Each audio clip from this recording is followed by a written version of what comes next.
You're heading to Spain with a team of archaeologists to try to find some ancient artifacts. You get lucky and uncover one of the greatest treasures of the Iberian Bronze Age. Iberian refers to the Bronze Age culture of Portugal and Spain.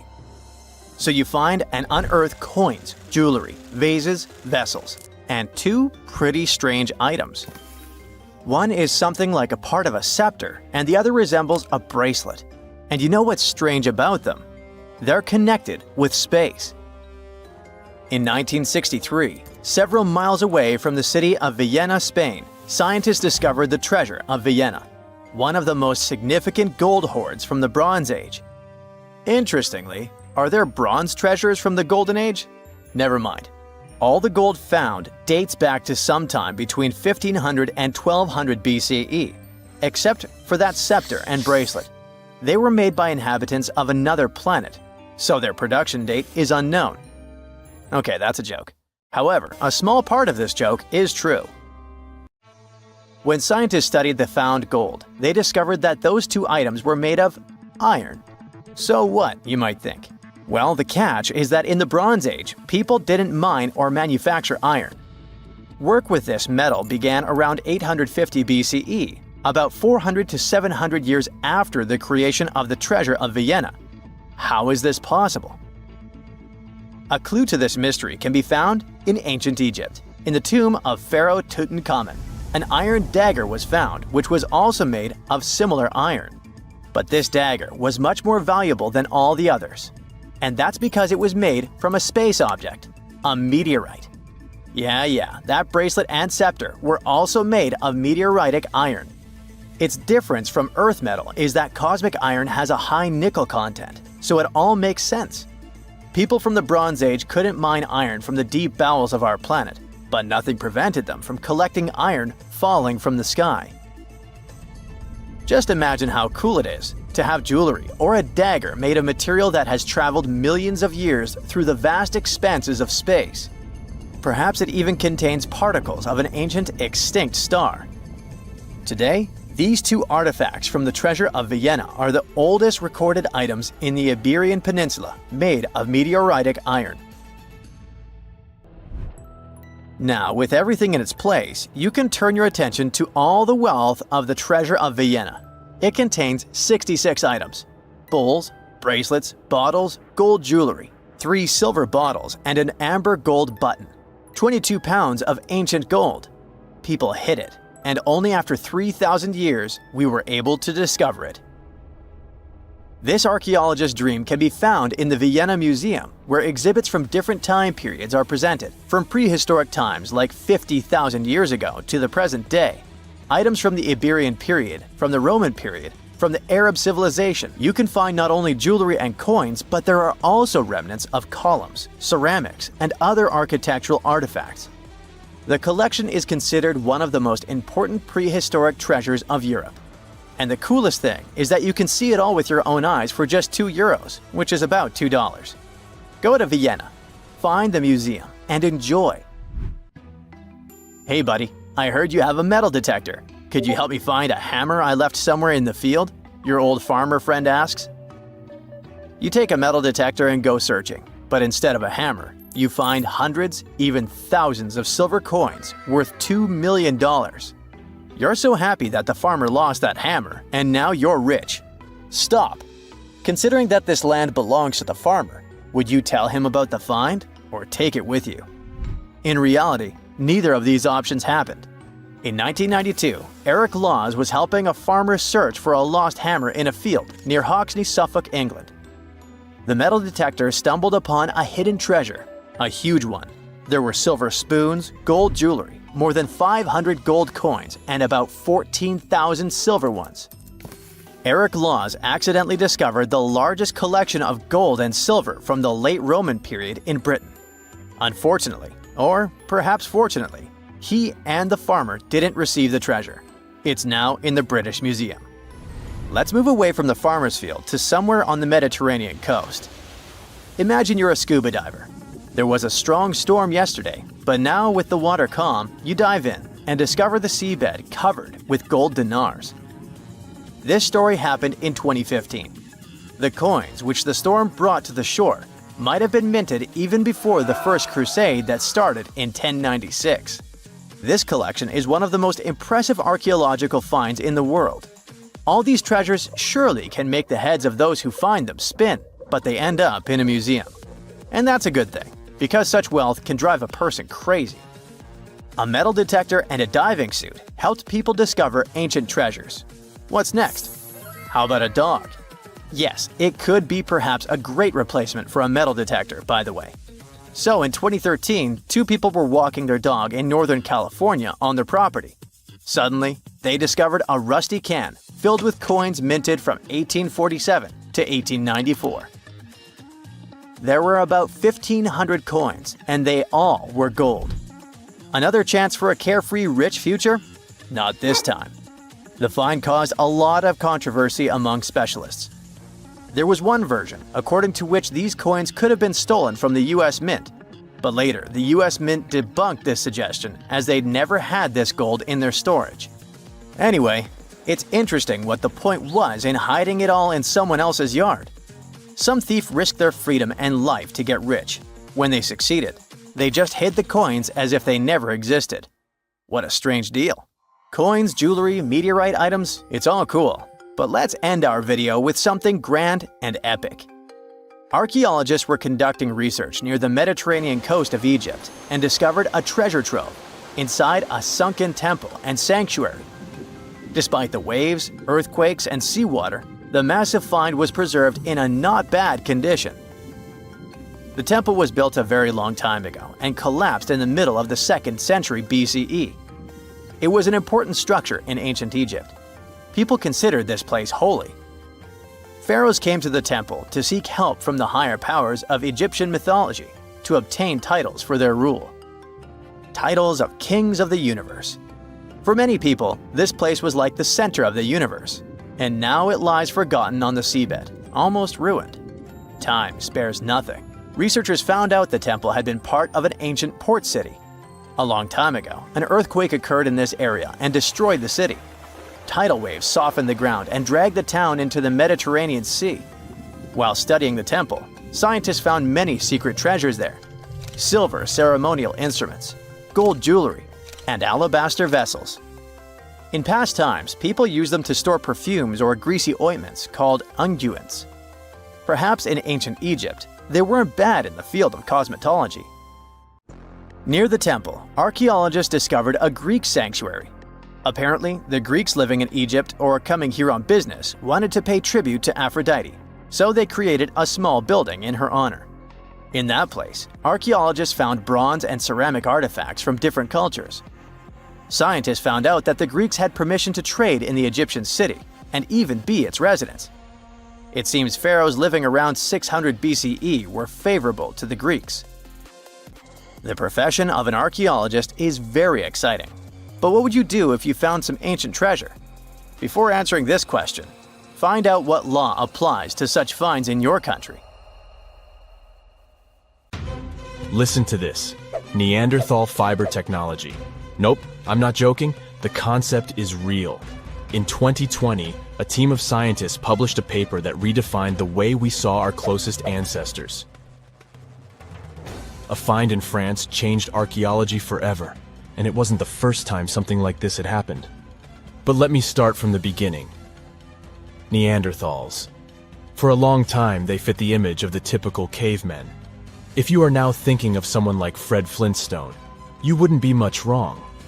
What was the reason behind this stereotype?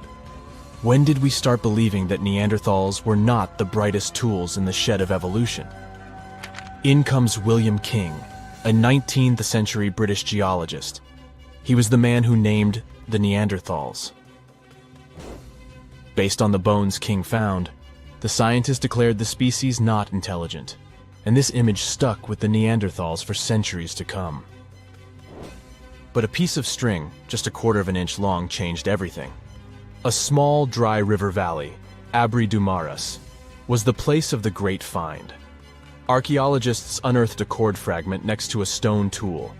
Such twisted fibers could have been used for everything from making clothes to fishing nets. In prehistory, this was some advanced tech, and the Neanderthals seemed to have mastered it. Scientists already knew that these early humans made tar from birch bark, and that they produced shell beads. There's even evidence of Neanderthal art. They were definitely not primitive. The string section and similar finds are changing the way we perceive our ancestors. The world of archaeology is constantly changing. Take the pyramids in Egypt, for example. Turns out, they weren't really built by an army of people who the pharaoh made work until they passed out. Herodotus, the famous Greek historian, was the man who started the confusion. He claimed, in 500 BCE, that 100,000 men took part in the construction of the Great Pyramid in Giza. He made no mention of who they were and why they were building the pyramids. That's how the myth started. Huge stone slabs pulled by humans, driven by a foreman with a whip. But Egyptologists would beg to differ. Those are the scientists who study ancient Egypt's culture. Fairly recently, they uncovered a workers' village that told a different tale. Yes, there was evidence of hard work on the workers' bones, but the construction industry is demanding even today.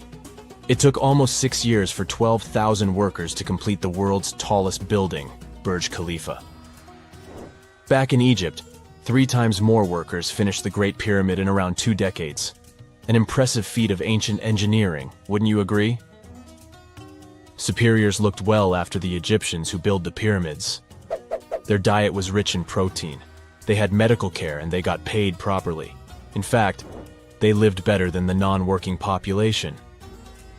And they lived with their families near the construction site. Archaeologists know all this because they unearthed bakeries and dormitories with bread jars and other goodies. Looks like the pharaohs were okay employers after all, and the job market wasn't that terrible. They also kept detailed papyrus records of the build and hieroglyphs. You and I wouldn't stand a chance of reading these letters that resemble images. Egyptologists had the same problem. For over a millennium, no one had used this type of font. And it's not like there was an English ancient Egyptian dictionary you could open and find meanings of words. But all this changed in 1822. A couple of decades before, the French found a broken slab of black granite. The stone contained one text in 3 scripts: Ancient Greek, Egyptian hieroglyphs, and Demotic. The last one was also the Egyptian language, but in a simplified script. Scientists dated it back to 196 BCE. The content is a religious proclamation. A French philologist and Orientalist, Jean-François Champollion, was the first one to crack the code. You see, people haven't forgotten ancient Greek letters. The Frenchman successfully matched the Greek letters with the ones in the Egyptian script. And voila, we were finally able to read hieroglyphs. The name of the piece of granite that made it all possible was the Rosetta Stone. The importance of its discovery went beyond archaeology. The word Rosetta Stone even entered the English dictionary. It represents a discovery that helps people understand an enigma that has been puzzling them for a long time. There are similar games. A symbol is attached to a particular message. Then you have to decode the message by replacing the symbol with a corresponding letter.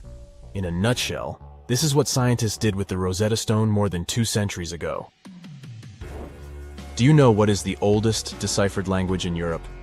It has an unattractive name, Linear B. The script belongs to the Mycenaean Greek language. It predates the ancient Greek alphabet by several centuries. You can easily guess which script it is descended from. Linear A. The people from Crete used Linear B more than 1,000 years ago. During the late Bronze Age, the Greek civilization that used the script vanished. There was no one who could read Linear B, and more importantly, no one knew it existed in the first place. This was about to change during the first years of the 20th century. A British archaeologist by the name of Sir Arthur Evans excavated a vast palace complex at Knossos, Crete, Greece. This was the center of the Minoan culture that created the enigmatic script. The palace boasted some 1,300 rooms. They had colorful paintings of dolphins, griffins, and bulls. All of these captivated the archaeologists' imagination. But their biggest find was at first overlooked: thousands of slabs of baked clay. The fire that brought down the palace helped preserve the tablets. It was impossible to read the slabs, though.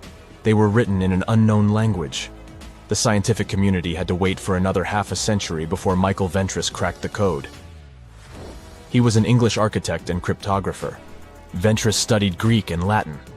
While attending the famous archaeologist lecture, the young man decided to solve the puzzle of Linear B once and for all. He managed to do so in 1952. One of Ventris's most amazing discoveries was that the script was an archaic form of Greek. But cryptology still hasn't solved the code of Linear A.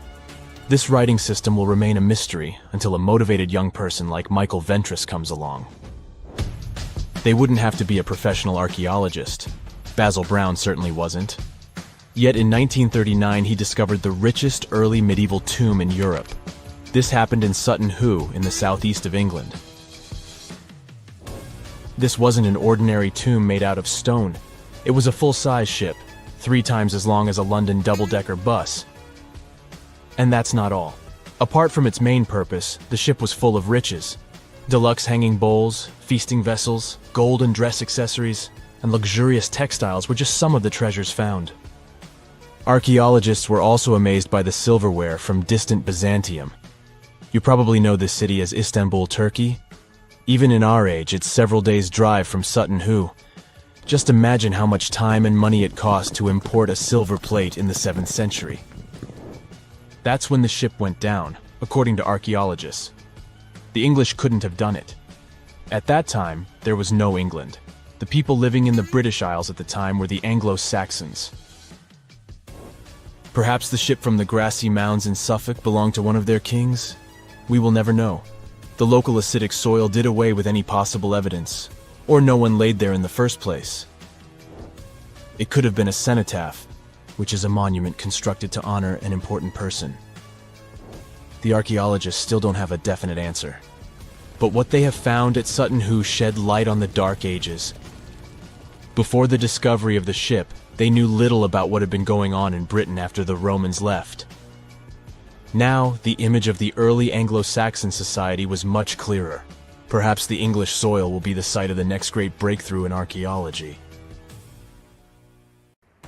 Most people know that pyramids were built as grand tombs for the pharaohs, designed to ensure they had a smooth journey to the afterlife.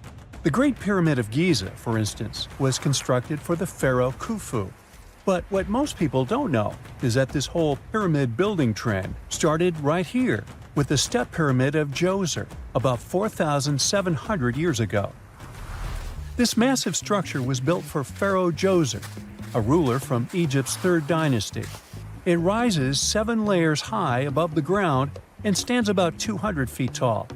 We think of it today as a phenomenal architectural project, but for ancient Egyptians, the step pyramid of Djoser turned out to be more like a massive experiment, a trial run, if you will, to perfect their building skills before they moved on to even more ambitious pyramids.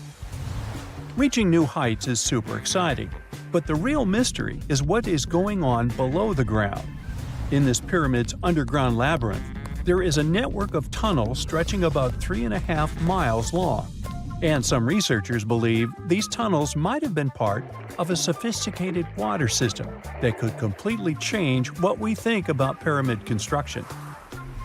Let's talk about this massive complex located in Saqqara. Surrounding the pyramid, there's what's known as a dry moat, a continuous trench that is up to 164 feet wide and almost 2 miles long. It forms a sort of rectangular shape around the pyramid. This trench has an average depth of about 65 feet. Now, if you were to add up all the earth and rock they dug out to create this moat, it would be about 10 times the volume of the step pyramid itself. For the longest time, people just assumed this trench was nothing more than a huge quarry, a place where they dug up stone and clay to build the step pyramid. Makes sense, right? But when you take a closer look, it doesn't add up. The trench is too narrow and deep to be practical for mining, and its layout doesn't match anything we know about ancient Egyptian quarrying methods. Plus, some sections of the trench are actually covered with a rocky ceiling, which would have made it nearly impossible to use as a quarry. Another theory suggests that the dry moat had some kind of spiritual significance. Maybe it was a sacred place, where souls of nobles gathered to serve the late king in the afterlife. There are even niches in the walls that work as a hint at this spiritual function. But most researchers believe that this purpose likely developed much later, long after the complex was built for Djoser. So what was the moat really designed for? In 2020, a researcher came up with a pretty intriguing idea. It is possible that this trench was actually designed to collect and manage water, especially after heavy rainfalls. Now, that makes sense when you consider the location. The moat sits in an area that could easily have been flooded by runoff water from nearby plains. This could also explain why the trench wasn't used for new graves until much later when the climate became drier and less prone to flooding. The story becomes even more intriguing, as this trench appears to be part of a larger, more complex hydraulic system within the Djoser complex. It is like the trench has several compartments, carefully carved out of the rock and connected by tunnels. These compartments likely served as a part of a water treatment system, where water would flow from one compartment to the next, getting cleaner as it moved along. Now, here is where things start to tie into the pyramid itself. The Djoser complex has a series of underground shafts, and some researchers think that water from the moat's deep trench might have been used to power a hydraulic lift system, and this giant water-powered elevator could have been used to raise the heavy stones needed to build the pyramid. It worked like a volcano, but instead of lava, water did the heavy lifting. Imagine a big deep hole in the ground at the center of the pyramid site. Inside this hole, there was a huge wooden platform, kind of like a giant raft that could move up and down. When the workers wanted to lift a heavy stone, they would fill the hole with water. As the water rose, the wooden platform started to float up, carrying the stone with it, almost like a giant water-powered elevator. When the stone reached the right height, the workers slid it off the platform and onto the pyramid. The idea is that water from the deep trench, after being cleaned and filtered, would flow into these shafts. A massive float, possibly made of wood, would then rise as the water filled the shaft, lifting the stones up to where they were needed for construction. Once the stone was in place, they'd let the water out, lowering the platform back down to the bottom, ready to lift the next stone. This fancy hydraulic lift system could have been a game changer, making the whole building process a lot faster and more efficient without using a lot of workforce. It is like the ancient Egyptians were already embracing the whole idea of work smarter, not harder. But of course, not everyone is on board with this theory. Some experts argue that the area where the step pyramid of Djoser was built couldn't have held enough water from occasional rains to maintain such a fancy hydraulic system. The main theory suggests that, in the past, there might have been some kind of lake nearby that would have filled up after a period of rain, and this lake could have supplied water to the complex's hydraulic system. But there is no mention of such a lake in any ancient Egyptian writings, so it might be more of a what-if situation than a reality.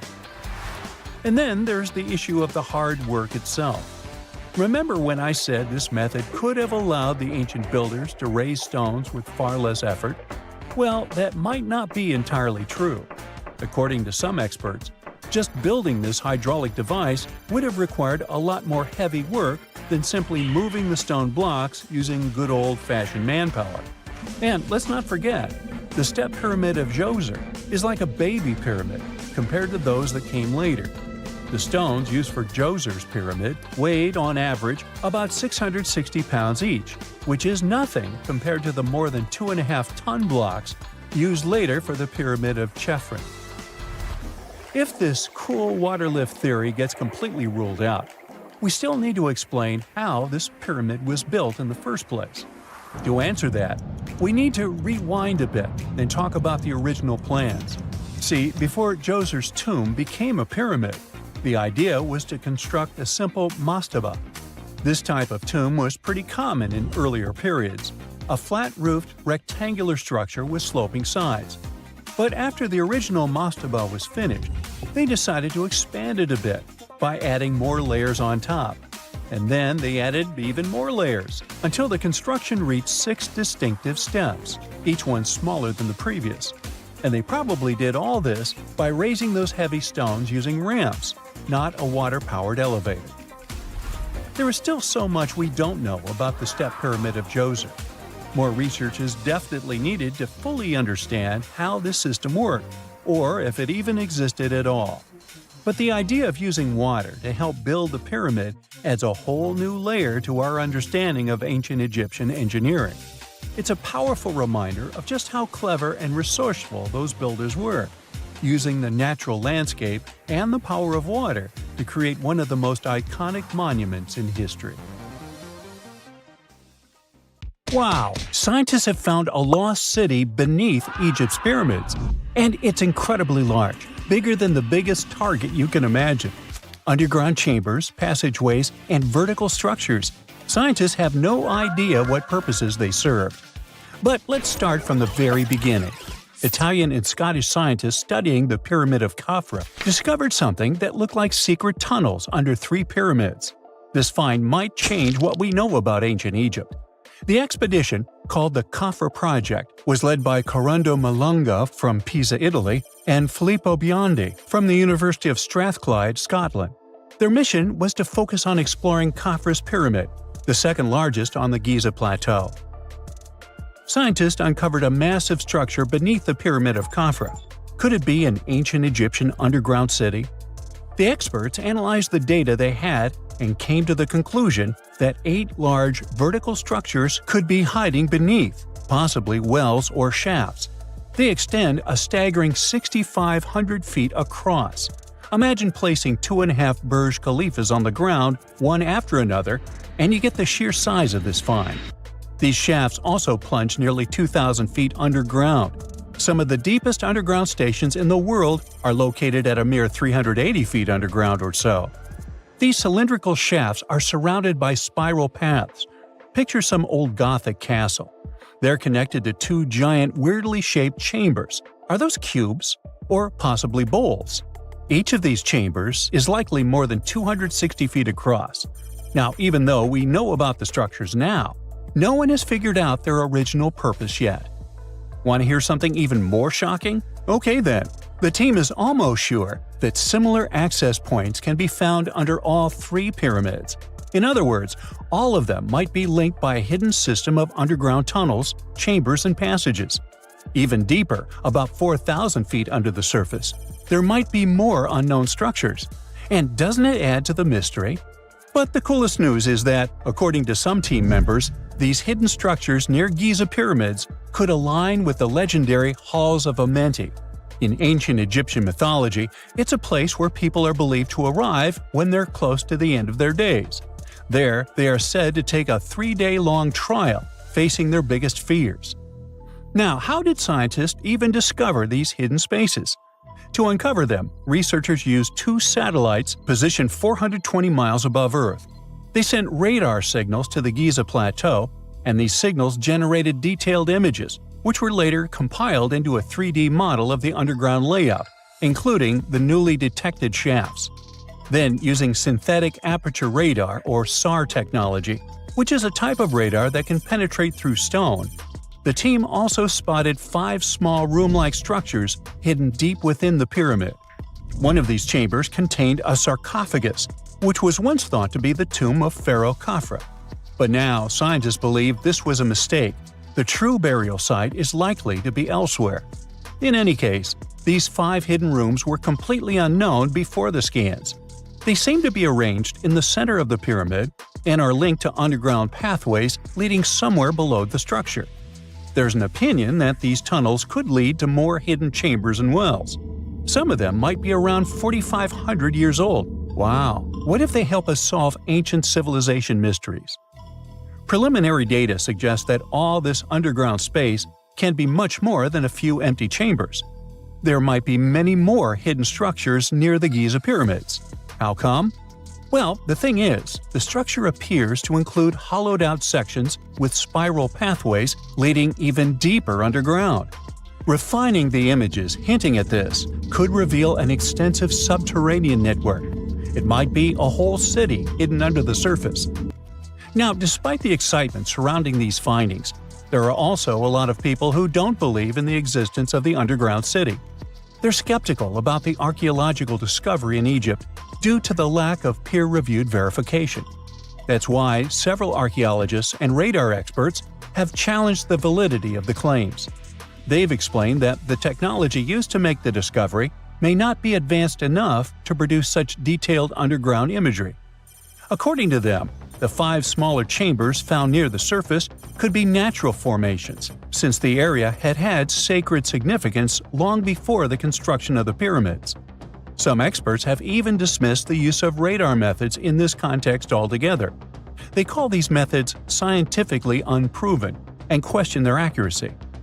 The discovery has also reignited discussions about ancient Egyptian myths and the possibility of hidden texts lying somewhere beneath the Giza pyramids. The layout of the newly detected underground chambers shares similarities with mythological accounts of the Hall of Records, a rumored chamber that could preserve early Egyptian wisdom. If confirmed, these findings could significantly reshape the understanding of Egypt's sacred topography. Plus, this lost city beneath Egypt's pyramid could become physical evidence of previously unknown underground structures. That's why the Khafra project is super eager to begin excavating to confirm their findings. But getting approval from Egyptian authorities is a challenging process. The discoveries still need to undergo peer review before they are accepted by the academic community.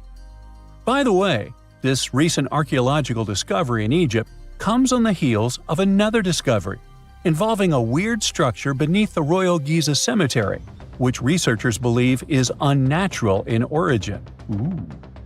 Archaeologists used remote sensing techniques and uncovered a mysterious L-shaped structure underground in the Western Cemetery of Giza. This area is known to house burials of royal family members and high-ranking officials. Many of the tombs in the cemetery have above-ground mastabas, rectangular stone or mud brick structures with flat roofs.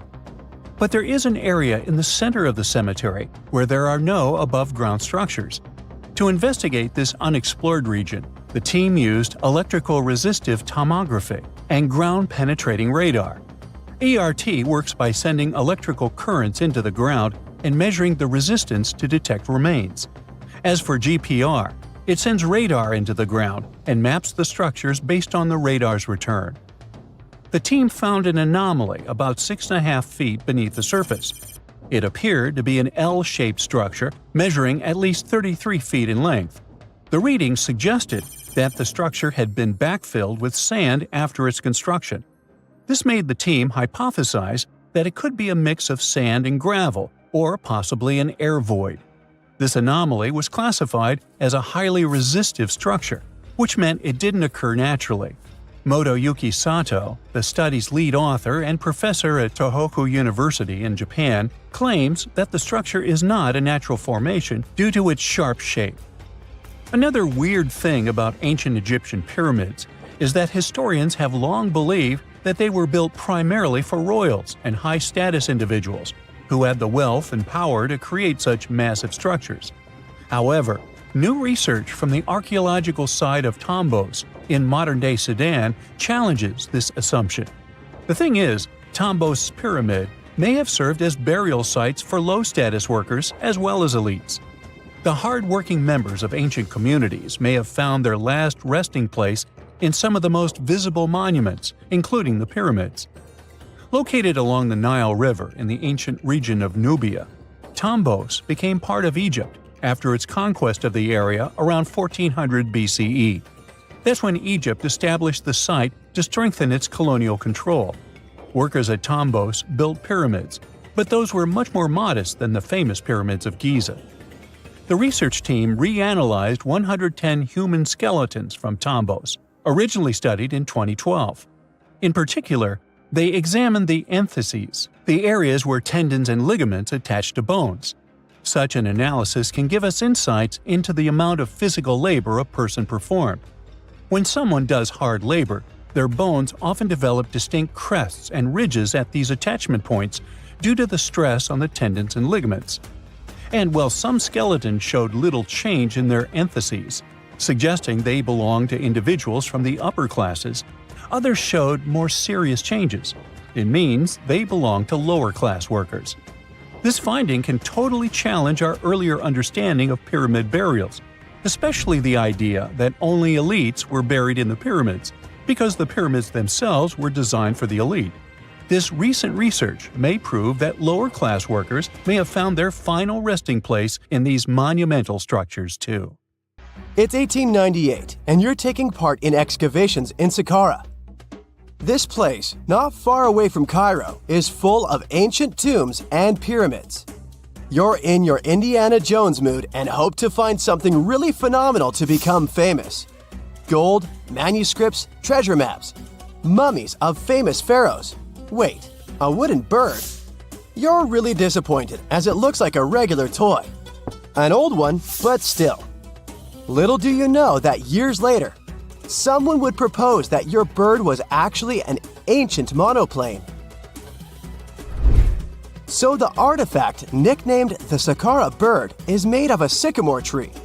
The birdie has a wingspan of just 7 inches and weighs around 40 grams.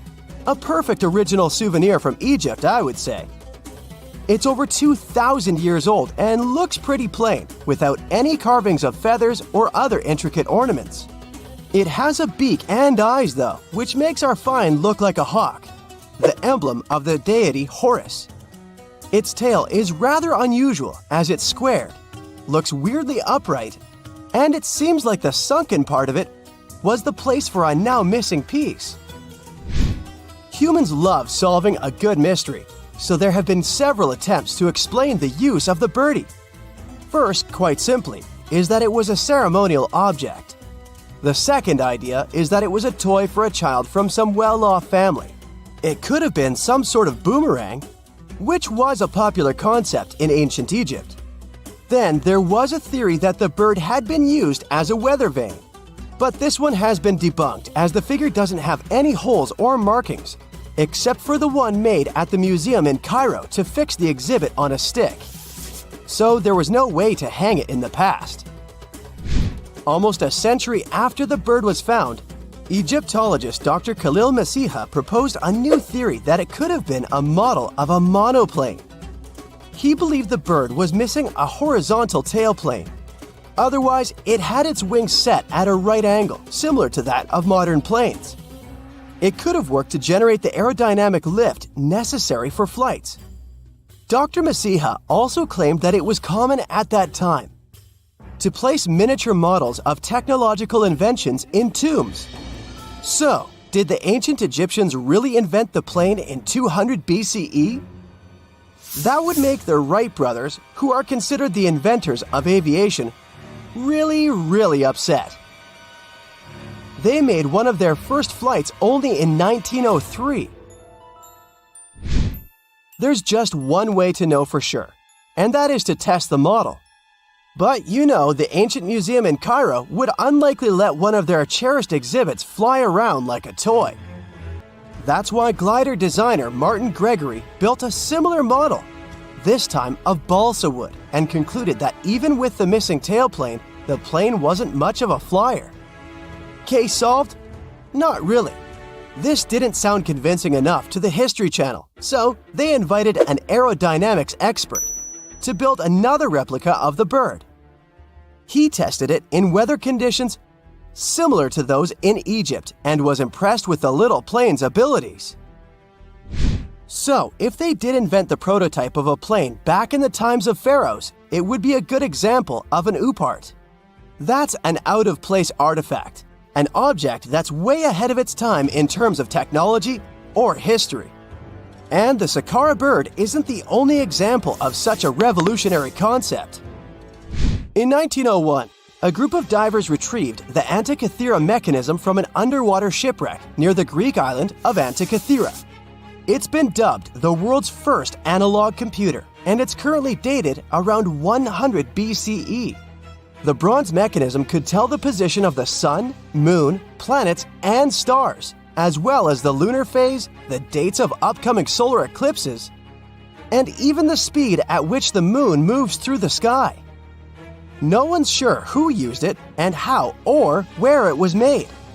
But it's obvious that it's extremely precise and way too advanced for its time. The first flushing toilets in the world were invented in the middle of the 20th century. Just kidding. The ancient Minoans on the Mediterranean island of Crete and the Indus Valley civilization both came up with this brilliant invention at the same time, around 4,000 years ago. The plumbing and sanitation were so well done that no one managed to design anything better until 2,000 years later. One ancient Minoan lavatory was discovered at the Palace of Knossos. It looks like it had a wooden seat set over a tunnel that directed water from a rooftop reservoir to an underground sewer. Other varieties got water from jugs. Only the super rich people could afford all this glory. So if you wanted to shop for real estate back then, the flushing toilet would be a telltale sign you were in the rich neighborhood. Automated doors became a cool, seemingly new invention back in 1931. But the technology behind them is actually much older. Think the 1st century CE old. Mathematician and engineer Heron of Alexandria came up with a hydraulic system to open and close temple doors. To bring it into action, you need to light a fire to produce heat. There was a brass pot under the fire, half filled with water. The inventor connected the brass pot to containers that acted as weights. When the fire was burning, the water moved into the containers. They went down and pulled the ropes. It was nothing like a supermarket door that opens in front of you before you even have time to think. Heron's door took hours to open, and there was no way to stop the process. That's why they only opened the doors once a day before people entered the temple, to add some mysticism at the temple during ceremonies. Spooky. Looks like the first ever battery was invented in Baghdad around 2,000 years ago. A German archaeologist found this oval-shaped clay jar in 1938. Scientists are still not sure what purpose it served and who exactly invented it. There is a theory that it was used for electroplating objects with precious metals. When they filled it with a weak acid like vinegar, the battery produced around 1 volt of electricity. Another theory says it was a vessel for sacred scrolls. Would you like to buy contact lenses designed by Leonardo da Vinci himself? In 1508, he invented a glass lens with a funnel on one side. You were supposed to wear it with water inside to improve your vision. Sounds a bit uncomfortable, doesn't it? So, around a century later, French scientist René Descartes decided to improve the idea and make the cornea contact the future lenses. Contacts because they contact your eyes, get it? The glass tube with liquid did help improve vision, but blinking was sadly impossible. 2.5 centuries later, new technologies in the glass industry let scientists design contacts that would fit in the eye and even let the wearer blink. Thanks, guys! Still, those lenses were made of heavy blown glass and didn't let the eye breathe. About 50 years later, contacts became plastic. Lightweight, unbreakable, and scratch-resistant, but still covering the entire eye. And then, in 1948, an English optical technician accidentally sanded down a plastic lens and figured out they'd still be in place even if they covered only the cornea. Imagine you're living in 19th century London and need to send a message to New York. It would have taken about 10 days to get there by ship. So when delivery time went from days to hours in 1858, it was a true sensation. The first message was sent by Queen Victoria herself. It was all made possible thanks to the transatlantic telegraph cable, running under the ocean.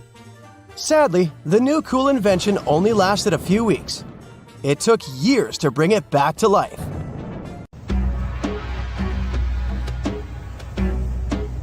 This is not a dune set. This is a very real desert in Niger. Jado was probably built by the nomadic Sao people and is filled with ksars, which are fortified houses made of salt and clay, with giant walls and secret passages. Located deep in the desert, it was once a vital stop for trans-Saharan caravans, but is now a hotspot for smugglers and bandits. The site has been off-limits since 2002 due to its dangers. The origin of the Khazars remain a mystery. No archaeological studies have been conducted, leaving many questions unanswered. Even today, shifting sands reveal and conceal parts of these ancient ruins, fueling local speculation about what might still be hidden beneath the desert. Speaking of connective tunnels, scientists were blown away by the discovery of lava tubes in Saudi Arabia. These underground passages form when molten lava cools down. Researchers believe that ancient nomadic groups may have utilized these tunnels to survive the super harsh desert climates. While excavating the tunnels, archaeologists uncovered artifacts, rock art, and skeletal remains. The art and animal bones show that the people who used the tunnels were probably sheep and goat herders. They're still piecing together whether these groups lived in the tunnels for extended periods or just used them as temporary shelters. The Great Pyramid of Giza has been standing for thousands of years, but it's still hiding secrets. Using special scanning technology, scientists found two hidden structures under an ancient burial ground. The first is a shallow L-shaped structure, and below it is a much larger space that could be a final resting place or a chamber. The smaller structure was filled with sand on purpose, while the deeper one might be an empty chamber. Experts believe the two are connected, possibly as an entrance leading to a secret chamber. This is big news because it might give us some more insight into who built the pyramids and why. The world is full of ancient writing, but some messages refuse to give up their secrets, like the mystery of the Bashplemi tablet. This unusual stone, pulled from a lake in Georgia, is covered in symbols no one can read. Even with modern technology, experts are completely stumped. The tablet is about the size of a book, with 60 symbols carefully carved into its surface, but 39 of them don't match any known language. Some resemble scripts from ancient civilizations in the Middle East, India, and Egypt, but none are an exact match. To make things even trickier, part of the tablet is broken off, meaning a piece of the puzzle is missing forever. To rule out a hoax, scientists studied the tablet closely. They confirmed it's made of vesicular basalt, an extremely tough local rock. Whoever carved these symbols must have been really skilled. Based on similar archaeological finds, experts believe the tablet could date back thousands of years, possibly to the late Bronze or early Iron Age. Some symbols repeat, which could mean they're numbers. Maybe it's an inventory list, a record of battles, or even an offering to the deities. Until someone cracks the code, the Bashplemi tablet remains an unsolved mystery from the depths of history. Experts are still stumped with what this Minoan disc might mean. The Phaistos disc is one of the most mysterious finds from the Minoan civilization. This 6-inch clay object, discovered in 1908, has strange spiral markings that no one has fully decoded yet. The disc has 241 symbols on both sides, showing everything from people and animals to tools and plants. Experts have come up with many theories about what the symbols mean. Some think it's an early form of Greek.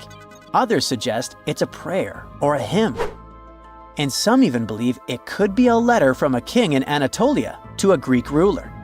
Let's see who will be the first to figure this out. It's always a fun day at an archaeologist's office when they find something as big as a 2,000-year-old marble head. A French archaeologist mission went digging inside an old medieval house near Alexandria in Egypt and found a statue's head depicting an old, possibly ill man. This statue dates from the last Egyptian dynasty before it became part of the Roman Empire, and the site where it was found is associated with the likes of Cleopatra and Mark Antony. For archaeologists, even the smallest finds at this site means a lot. You've heard of Lucy, right? the Australopithecus that was an early ancestor for us humans. Well, scientists found some of her species' footprints somewhere in Tanzania. The so-called Laetoli footprints are over 3 million years old. The trail stretched 88 feet and has about 70 footprints, left behind when a bunch of early humans walked across some wet volcanic ash. What's cool is that these early humans were already walking on 2 feet, like us, not all hunched over like apes. The close spacing of the prints shows they probably had short legs and a shorter stride than we do today. In an ancient Egyptian temple, archaeologists uncovered a shrine unlike any other, a place dedicated to falcons and 2 mysterious deities. One deity had a falcon's head, while the other wore a crown with a sun disk and cow horns. But the most baffling discovery was an inscription that read, "It is improper to boil a head in here." At the heart of the shrine, there are 15 headless falcons carefully arranged on a pedestal, likely as offerings to the falcon-headed deity. One theory suggests the birds were boiled first, perhaps to pluck their feathers, before being placed in the shrine, following the strange rule carved into stone. Archaeologists also found a 13-inch iron harpoon nearby. Its true purpose remains unknown, although the shrine also held remains of fish, mammals, and bird eggs, suggesting that the rituals may have included feasting. And speaking of ancient Egypt, meet Hathor. Scientists named her after the ancient Egyptian deity of motherhood, music, and singing. This wooden statue, housed at the Metropolitan Museum of Art, was thought to be just a beautiful artifact, until a surprising secret was uncovered. Using an X-ray machine, experts found a mechanical operating system inside it, with pulleys and axles connecting her shoulder to her left leg. When activated, the system made her hand raise and lower, an engineering marvel from over 3,000 years ago. The statue was created during Egypt's Middle Kingdom, around 1800 BCE, and is often compared to 19th century automata due to its advanced design. It's believed the statue was used in religious ceremonies, symbolizing Hathor's role in dance and music. An unexpected discovery happened in northern Kuwait, where a Kuwaiti-Polish team uncovered a mysterious 7,500-year-old statue. The statue features an elongated skull, no mouth, narrow eyes, and a flattened nose. This feature is thought to be an Ophidian figurine, named after the Greek word for snake, and it was likely made by the Ubaid culture, a civilization known for their pottery skills. While no one knows exactly what role this weird statue played, it might have been linked to rituals or symbolic practices. Some scientists think these figurines, found in homes or final resting places, were tied to important cultural beliefs. We couldn't mention unresolved mysteries of this world without speaking about these elongated skulls. In the deserts of Peru, researchers uncovered 5 ancient skeletons, 2 with unnaturally elongated skulls. While head shaping was common in many cultures, these skulls defy explanation. Local legends tell tales of the so-called Gentiles, a mysterious race banished underground by the powerful deities. Some say this is what the skulls represent. Others think this is some type of genetic anomaly, which was confirmed after finding an infant skull, too large to be artificially shaped. What is a boat doing in the middle of a desert? You would expect to find a seagoing vessel closer to shore. This is the question archaeologists had been asking for decades. In 1988, there was a storm near one of the most important archaeological sites in ancient Egypt. A wooden structure emerged from the sand. It was hollowed out by termites. Scientists were determined to solve its mystery. In 2000, they began excavating the site near Abydos, Abydos. An American team of experts soon discovered a boat that was 70 feet long, and it wasn't alone. In total, there were 14 boats neatly resting next to each other. It was impossible to completely dig out the boats because of their poor condition. Luckily, the wood was preserved enough to get a sample. Analyses revealed that the boats were around 5,000 years old, the oldest fleet in human history to this date. The time of their construction predates the pyramids at Giza by half a millennium. Each ship of the fleet rested in a vault that matched its dimensions. The room was roughly a third of the size of a tennis court. It had mud brick walls that featured more than 120 drawings of boats. Ancient Egyptians incised them on whitewashed walls that were excellently preserved. Scientists have known about these mysterious chambers for well over a century.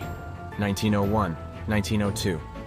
A British archaeologist, Arthur Weigel, stumbled upon a strange structure west of the River Nile. His team caught a glimpse of the interior walls. Sadly, a section of the roof collapsed, so they had to call off further exploration. Researchers abandoned the site, but its location remained on the maps. The boat's position first led scientists to think that they rested on a bank of the mighty Nile.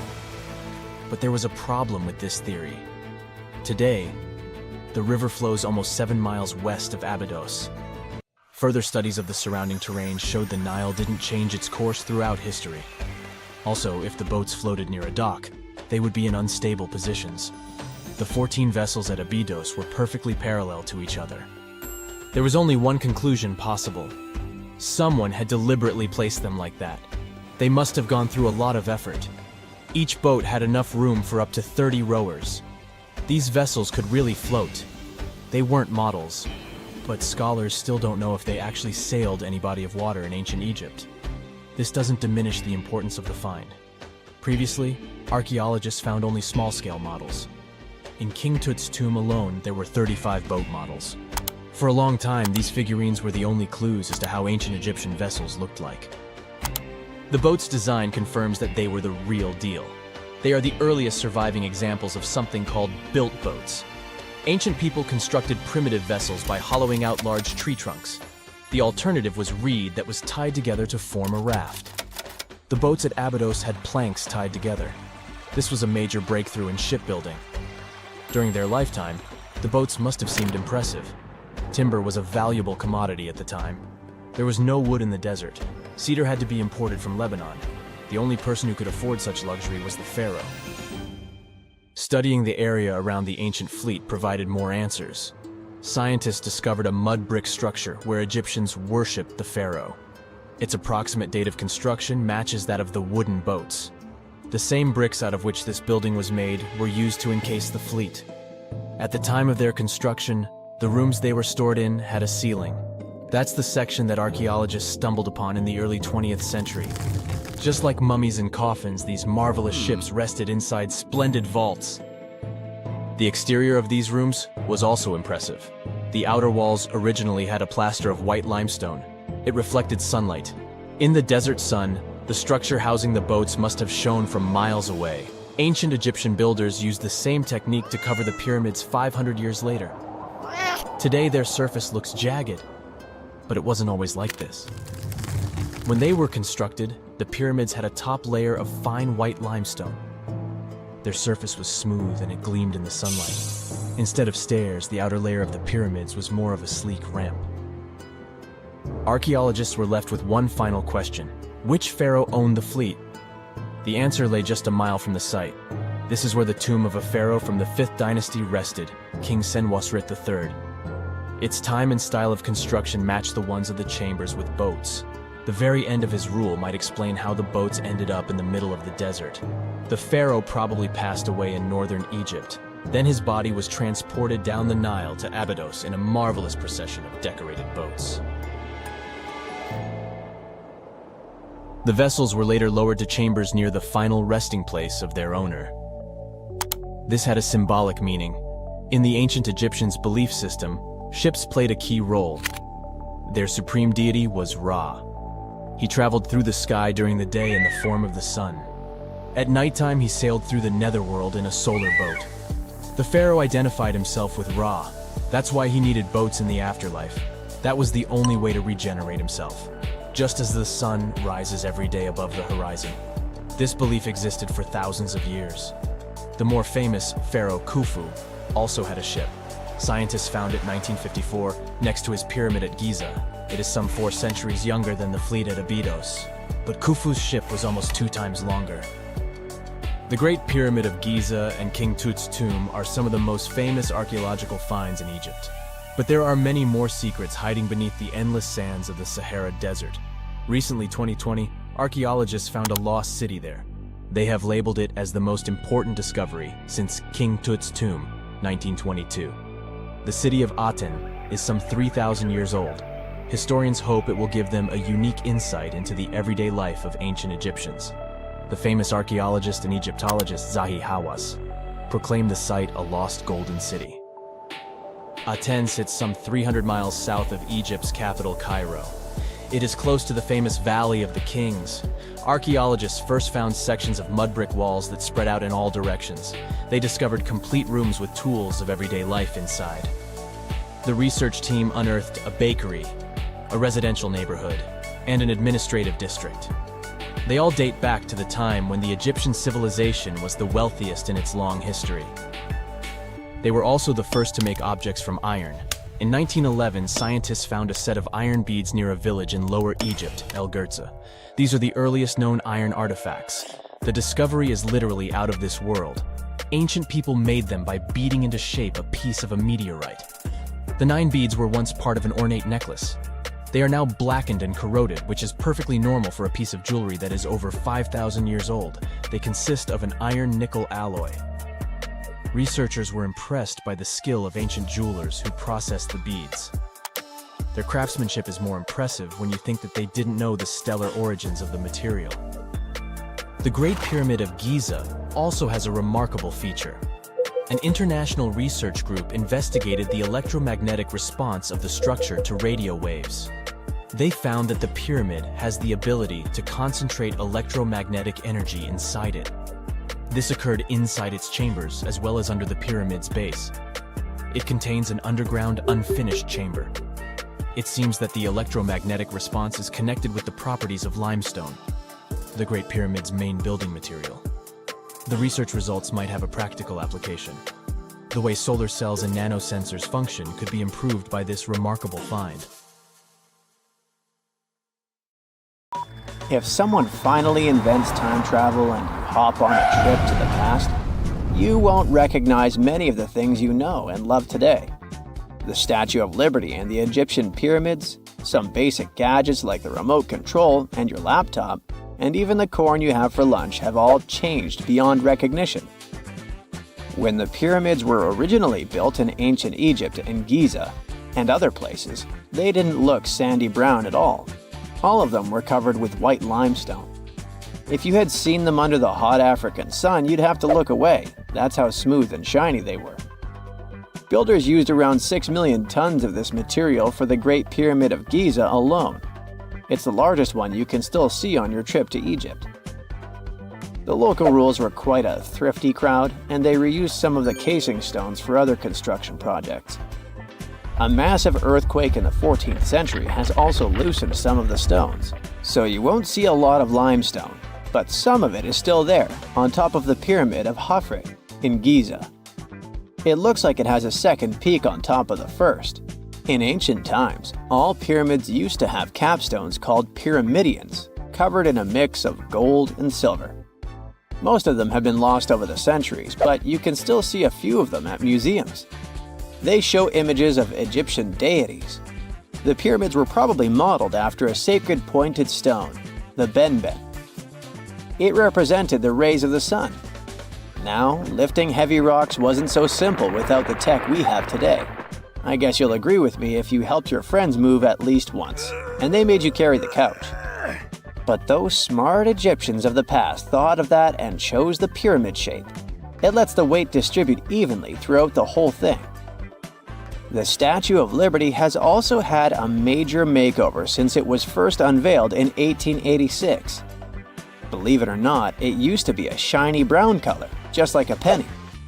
20 years later, it changed its color to green. It wasn't a fashion statement, but a chemical reaction. The statue is covered with hundreds of thin copper sheets. When copper reacts with air, it naturally forms a protective layer called verdigris.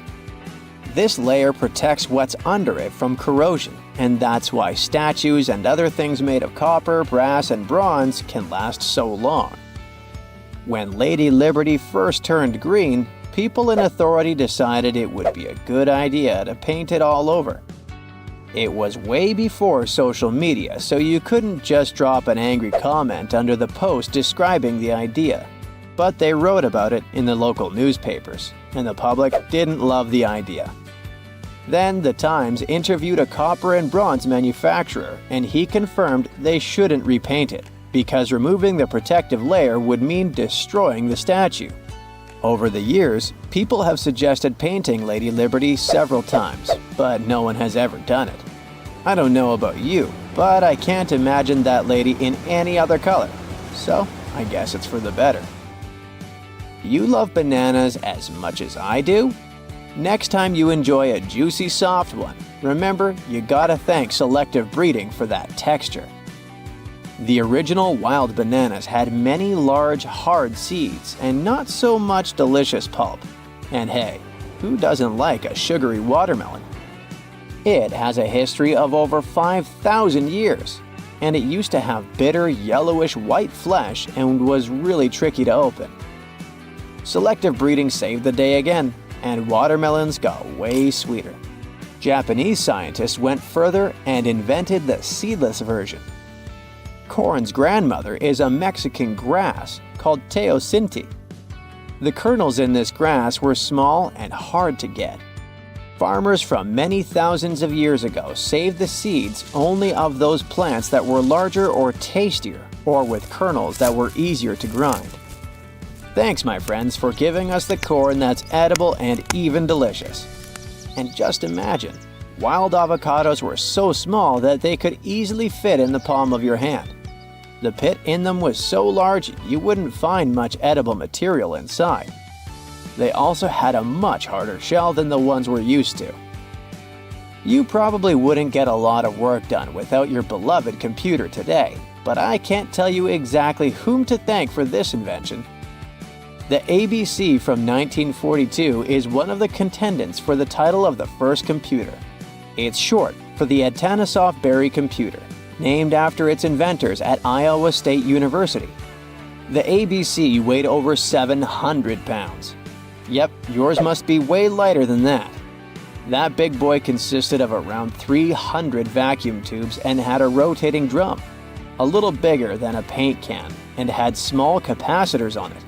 A capacitor is a gadget that can store an electric charge, like a battery. The ABC could solve problems with up to 29 different variables to help scientists save some time. Like modern computers, it used binary digits, ones and zeros, to represent all numbers and data. Because of that, it was possible to do the calculations electronically. And now, my favorite part, the ABC finished one operation about every 15 seconds. Just for you to compare, it's millions of operations per second now. Unlike the tech we use today, the ABC did not have a changeable stored program, so the program could only do a single task at a time. An operator had to write down the intermediate answer and then dial that back into the computer. Sounds like another reason to be happy we live in the 21st century. That remote control you use for all sorts of appliances has gone a long way too. Nikola Tesla, who gave us alternating current, designed one of the first wireless remote controls back in 1898. He named his invention teleautomation and demonstrated it on a miniature boat controlled by radio waves. The boat had a little metal antenna attached to it. Tesla sent signals to the boat using a box with a lever and a telegraph key, which was his version of a remote control. Those signals set electrical contacts on the boat into motion and moved the rudder and the propeller, and Tesla was controlling the boat. The concept of the remote control soon spread to other gadgets. The first television remote control followed in 1950. It was designed by the Zenith Radio Corporation, called LazyBone. Don't take it personally, please. This LazyBone had a massive cable that was attached to the TV set, and those who tried it didn't fall in love with the invention because they tripped over that cord. I feel your pain, my friends. If you live or work on one of the top floors, you gotta love this one. Meet the first passenger elevator. It traveled at the speed of 40 feet per minute. Not the fastest, I know, compared to today's record, which is 40 feet per second. But hey, it was built back in 1857 in New York and was more of a tourist attraction than a necessity. The elevator had a steam engine hidden in the basement of a 5-story building. 3 years later, they shut it down because the public didn't appreciate it. Otis Tufts filed the first patent for a vertical railway around the same time. His invention included an actual car with a bench inside for people to sit on. Sounds like a great spot to hang out with friends to me. What do you say? Then they started adding elevators to luxurious hotels around the world. They were entire rooms with a rich design, upholstered seats and mirrors on the walls, and sometimes even a small chandelier. There was an obligatory operator who'd close the door and the car would start its super slow ascent. It was still more about style than about speed, so I guess I'd choose the stairs. For more than 3,000 years, the gold mask of Pharaoh Tutankhamun stayed hidden in the Valley of the Kings. This artifact, which stands about 21 inches tall, shows how skilled and artistic the ancient Egyptians were. But nobody expected that X-rays would reveal its biggest secret. King Tut was the last ruler of his family during the 18th dynasty. He took the throne at just 9 years old, but ruled for only 10 years before he passed away unexpectedly. If we're being honest, back in ancient Egypt, he was mostly forgotten by the rulers who came after him. His tomb wasn't a big deal for them, so much so that even the grave robbers forgot about him. It might sound a bit sad, but the truth is that it was actually great news for us. Since his tomb was practically forgotten, it ended up being perfectly preserved. While the other tombs in the Valley of the Kings were looted, his remained sealed and untouched. So when it was discovered back in 1922, it had over 5,000 precious objects inside. That made Tutankhamun basically an instant celebrity and one of the best-known pharaohs nowadays. Among the treasures was the most stunning piece, his golden mask. This mask is said to be an exact image of the king's face, or at least it was supposed to be, but we'll get to that later. The purpose of this accurate representation of his face was to make sure that his soul would recognize him in the afterlife and return to his mummified body. In ancient Egyptian beliefs, this would allow him to continue living in the afterlife. The details of the mask clearly looked incredibly difficult to create, but people didn't realize how complex it truly was until many years later. The first X-rays of the mask were taken in 1967. Back then, the main reason for these scans was practical – conservation. The mask was heading to Paris for an exhibition, and it was the first time it had ever left Paris. This would help them keep track of any changes during the exhibit. Plus, the images could give clues about how the mask was made, but back then, they probably didn't fully realize just how complex its construction was. I mean, Egyptian goldsmiths didn't use modern soldering techniques. So, how did they make this mask? New X-rays taken in 2007 gave us some answers. It turned out the Egyptians didn't use pure gold, which is 24 carats. The mask was actually made of 23-karat gold, meaning it was mixed with another material. So specialists discovered that the gold sheets contained a small amount of copper, a reddish-brown metal. This was likely done to make the material more flexible and easier to shape. They would then shape the gold sheets by heating and hammering them over and over again. But there was one more secret inside the mask that wasn't discovered until 2015. The year before, the staff at Cairo's Egyptian Museum were working on the mask display when the long beard of the mask accidentally got knocked off. Another theory is that the beard had become loose over time and just fell off.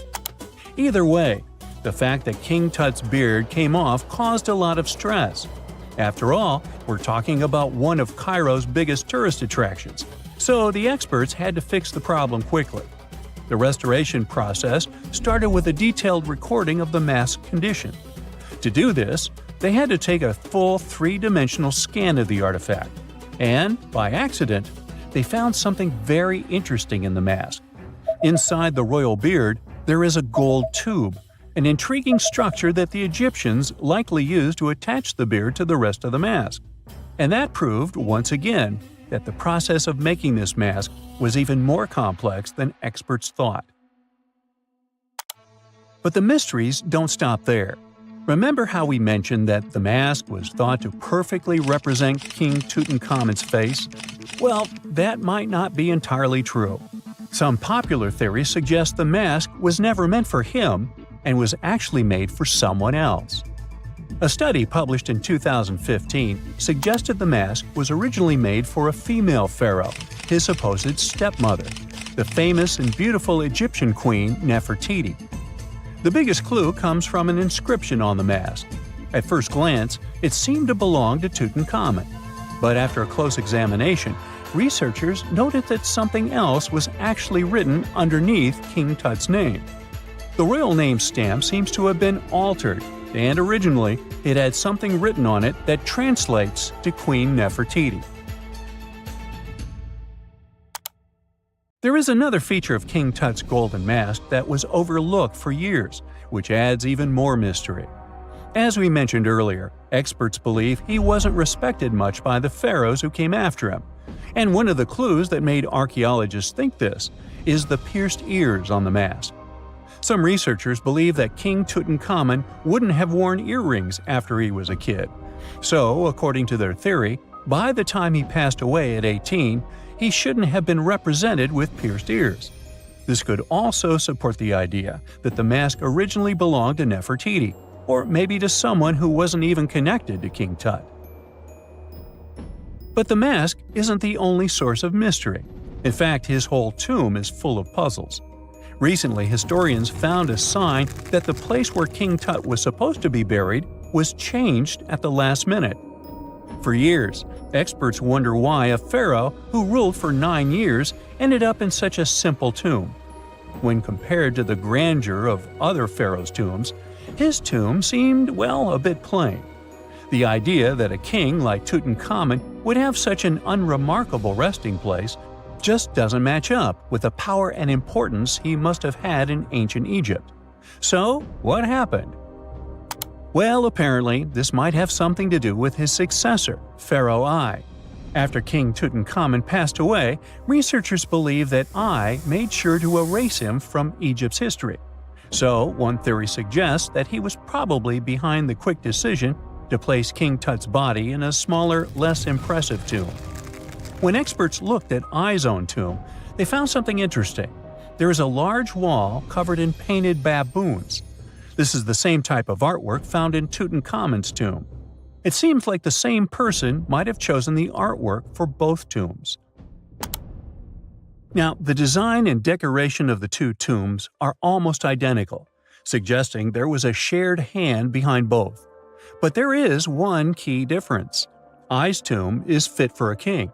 It's much bigger and more impressive, even though the style and artwork are similar to what you see in Tutankhamun's tomb. So the theory suggests that I decided what went into both tombs. Since Tut passed away unexpectedly at a young age, his grand tomb wasn't finished in time. Normally, pharaohs start building their tombs while they're still alive to make sure everything is perfect. But Tut passed away when he was just 18, so there wasn't enough time. I may have taken advantage of the situation, ordering a smaller tomb for Tut and keeping a larger one for himself. Experts believe this theory explains why Tutankhamun's tomb is so simple and how I managed to wipe his memory from history so easily. But in the end, the story of King Tut's mask and tomb is full of mystery and intrigue. Each new discovery sheds more light on what really happened all those years ago. But one thing is for sure, the secrets of ancient Egypt still have much to reveal, and King Tutankhamun will continue to fascinate people for years to come. Before we get into the reason why and how there are pyramids all around the world, let's talk about some of the examples. I'll start with the Pyramid of the Sun in Mexico. These folks really knew how to build a city. Their well-planned urban center spanned over 7 square miles and boasted several pyramids. But the Pyramid of the Sun is the most impressive. This giant pyramid was built way back in 100 CE and is one of the biggest structures of its kind in the whole Western Hemisphere. It's so big that it's 216 feet high above the ground. If you ever find yourself in this ancient city, you won't be able to miss the Pyramid of the Sun. It's right there on the east side of the Avenue of the Dead, the city's main north-south street. To build this incredible pyramid, around 1 million cubic yards of material were used, including a special kind of red volcanic rock called hued tezontle. Impressive, huh? We don't know too much about the people who built the Pyramid of the Sun or its purpose. But archaeologists believe there was once a temple on top of it. When explorers went below the pyramid in the 1970s, they found a bunch of cool tunnels and chambers. In 2011, they even found a secret stash of clay pots, obsidian pieces, animal bones, human figurines, and a mask. Who knows what other secrets the pyramid is hiding? If you decide to see this one, you must climb the pyramid using the 248 uneven steps on the west side. Watch your step. Sudan got some pyramids too.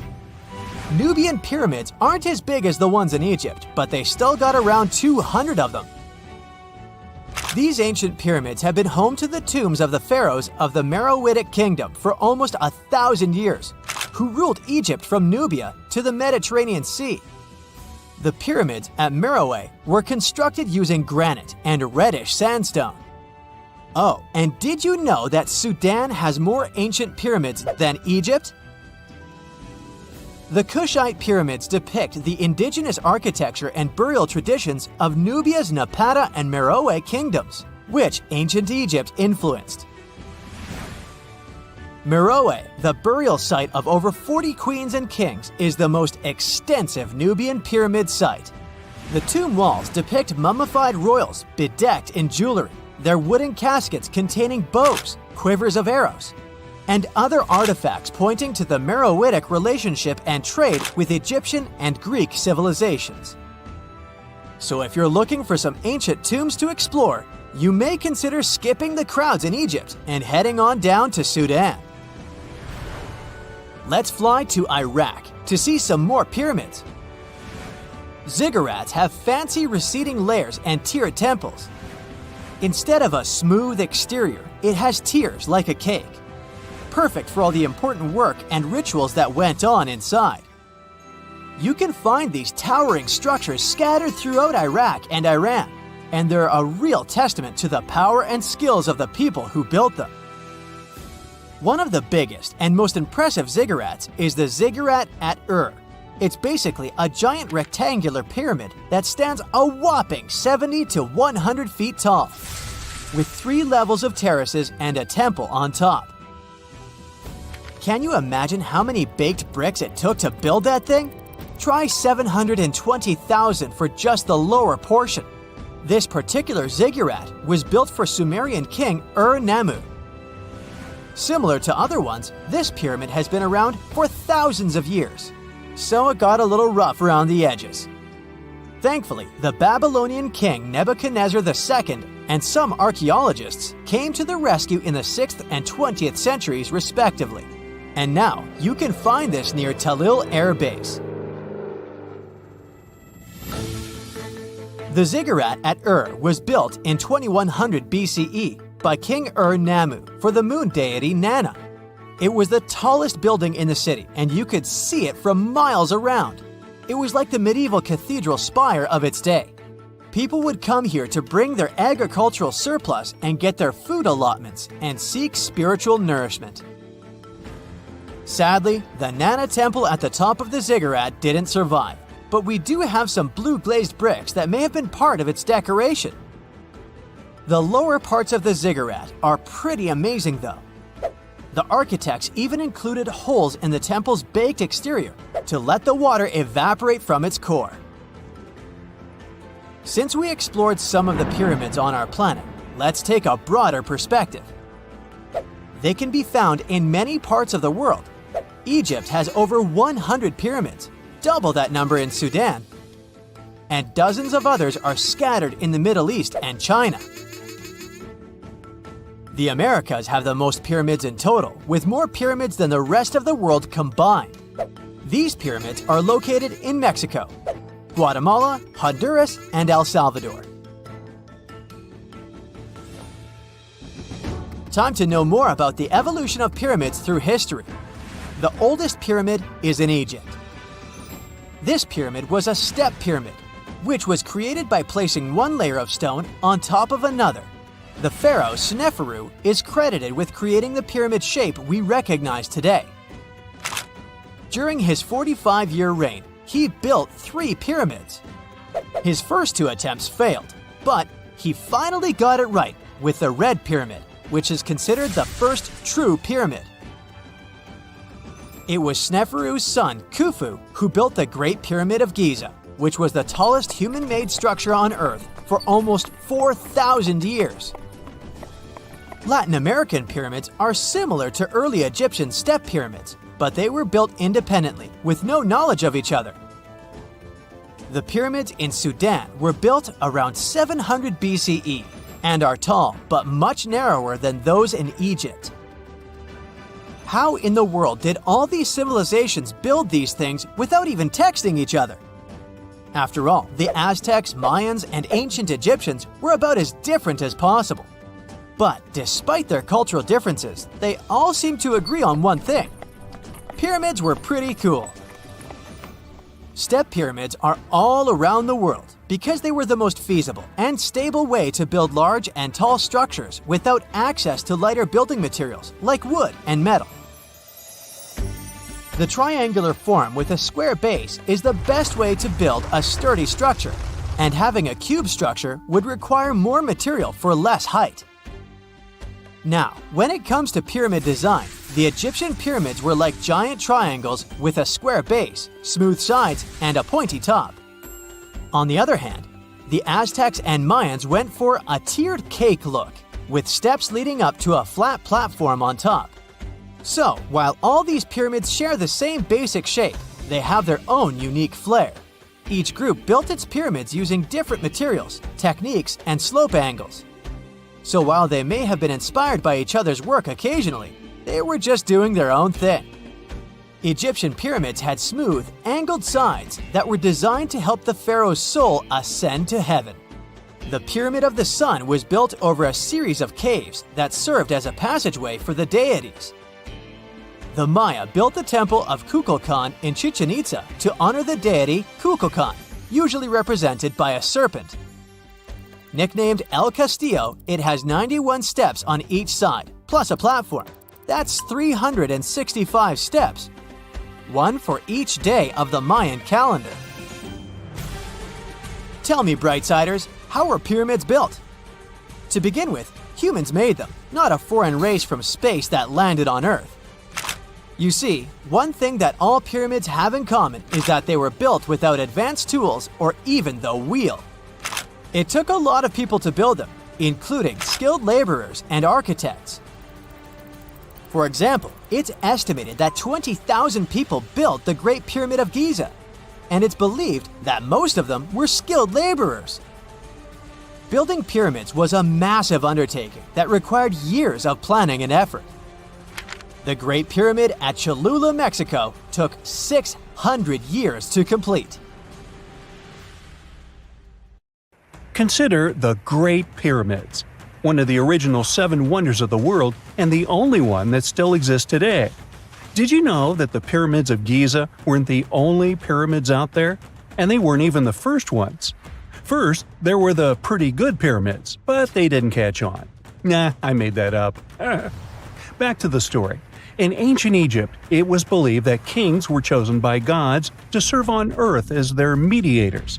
In the afterlife, they were expected to become gods themselves.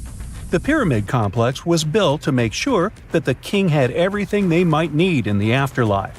The complex included the pyramid, a palace, and temples. The tomb in the pyramid, where the king was buried, was filled with many things they might need, like furniture, food, and gold vessels. Actually, the first pyramid had been built 80 years before the first pyramid of Giza appeared. Overall, there were around 100 of them. Some weren't finished though, since the construction took a while and not every pharaoh lived long enough to see the end of the construction. And now let's talk about the construction itself. The biggest of the pyramids of Giza is as tall as a 40-story building. So how on earth did they manage to build a structure that massive 5,000 years ago, long before machines and other equipment appeared? Well, let's figure it out. So Pharaoh Khufu ascended the throne around 2575 BCE, and his architects started the construction of the oldest and biggest of the pyramids of Giza. He figured that over 2 million limestone blocks had to be used to build the pyramid, each weighing around 2.5 tons, around the weight of a rhino. The architect wanted to finish the construction in 20 years. To make it possible, a stone had to be carried and pushed into place every 4 minutes, 24 hours a day, 7 days a week, and 365 days a year, except leap year. So obviously, a lot of workers were needed to make it happen. Many believe that it was enslaved people who worked at the pyramid's construction site, but that's not true. Workers came from all over Egypt to contribute to the project. All in all, around 25,000 of them. The Egyptians were doing all kinds of work, starting with manual labor and crafting tools to administrative work. They all worked around 10 hours a day. They were housed and well-fed, and they were overall living a more comfortable life than an average Egyptian could afford at that time. Supposedly, the builders lived in a nearby temporary city and were a highly organized community with a strong leader. The pyramids seemed to be designed to align with the points on a compass, and their sides symbolized the rays of the sun. But back at that time, there were no compasses. Ancient Egyptians figured out the directions themselves and with amazing precision. To align the pyramids, they used 2 constellations. The construction site was arranged on the west bank of the Nile River. This also had a symbolic meaning. Just like the sun sets in the west, life sets in the west as well. The second pyramid of Giza was for Khufu's son, Pharaoh Khafre. It's a bit smaller, but this one has the famous noseless statue of the Sphinx. Of course, originally it had a nose. I would tell you what happened to it, but it's still a mystery, and no one knows for sure. Sphinxes have the body of a lion and the head of a human. They were considered guardians of important areas. This famous Sphinx, also pronounced Sphinx, has the head of Pharaoh Khafre and is guarding his pyramid, facing the sunrise. The Sphinx is one of the biggest and oldest statues in the world. Originally, it not only had a nose, but was also painted. Scientists have discovered traces of the red color of its face. So, most likely, the Sphinx was painted red. There are also remains of yellow and blue color on its body. The statue definitely wasn't boring. Till around 1800, the Sphinx was buried up to its shoulders until an adventurer with a team of 160 men dug it out. But let's get back to the construction. The workers, of course, needed stone blocks. There were 2 main places where people could get these stones. One source was close to the construction site, but that fossil-lined yellow stone was only suitable for the pyramid's interior. The limestone blocks for the exterior were hauled from 8 miles away on 30-foot-long sleds. Apparently, it wasn't too hard to pull them. The sand mixed with the right amount of water was pretty slick, and 10 people could move a sled even with a rock weighing so much. Surprisingly, cutting off a block of limestone wasn't the biggest problem. When in the ground, it was soft and could be split relatively easy. But after getting exposed to the air, limestone hardens. So the most difficult part was to shape the blocks. That step was crucial because the smallest inaccuracies could lead to the whole pyramid collapsing. So, okay, those limestones were mined, carried on a sled, shaped, and then what? How could they be put into place? Well, this is still a mystery. Archaeologists have discovered the remains of a ramp system that dates back around the time the pyramids were being built. So historians have come to the consensus that, most likely, the Egyptians designed a unique ramp system to move and pull huge stone blocks. The most common opinion is that there were several ramps around the pyramid. There probably was a central ramp with 2 staircases on each side of it built over the pyramid stones. The ramp was growing as the pyramid was getting higher. People might have been walking up the stairs, pulling up stones on wooden sleds.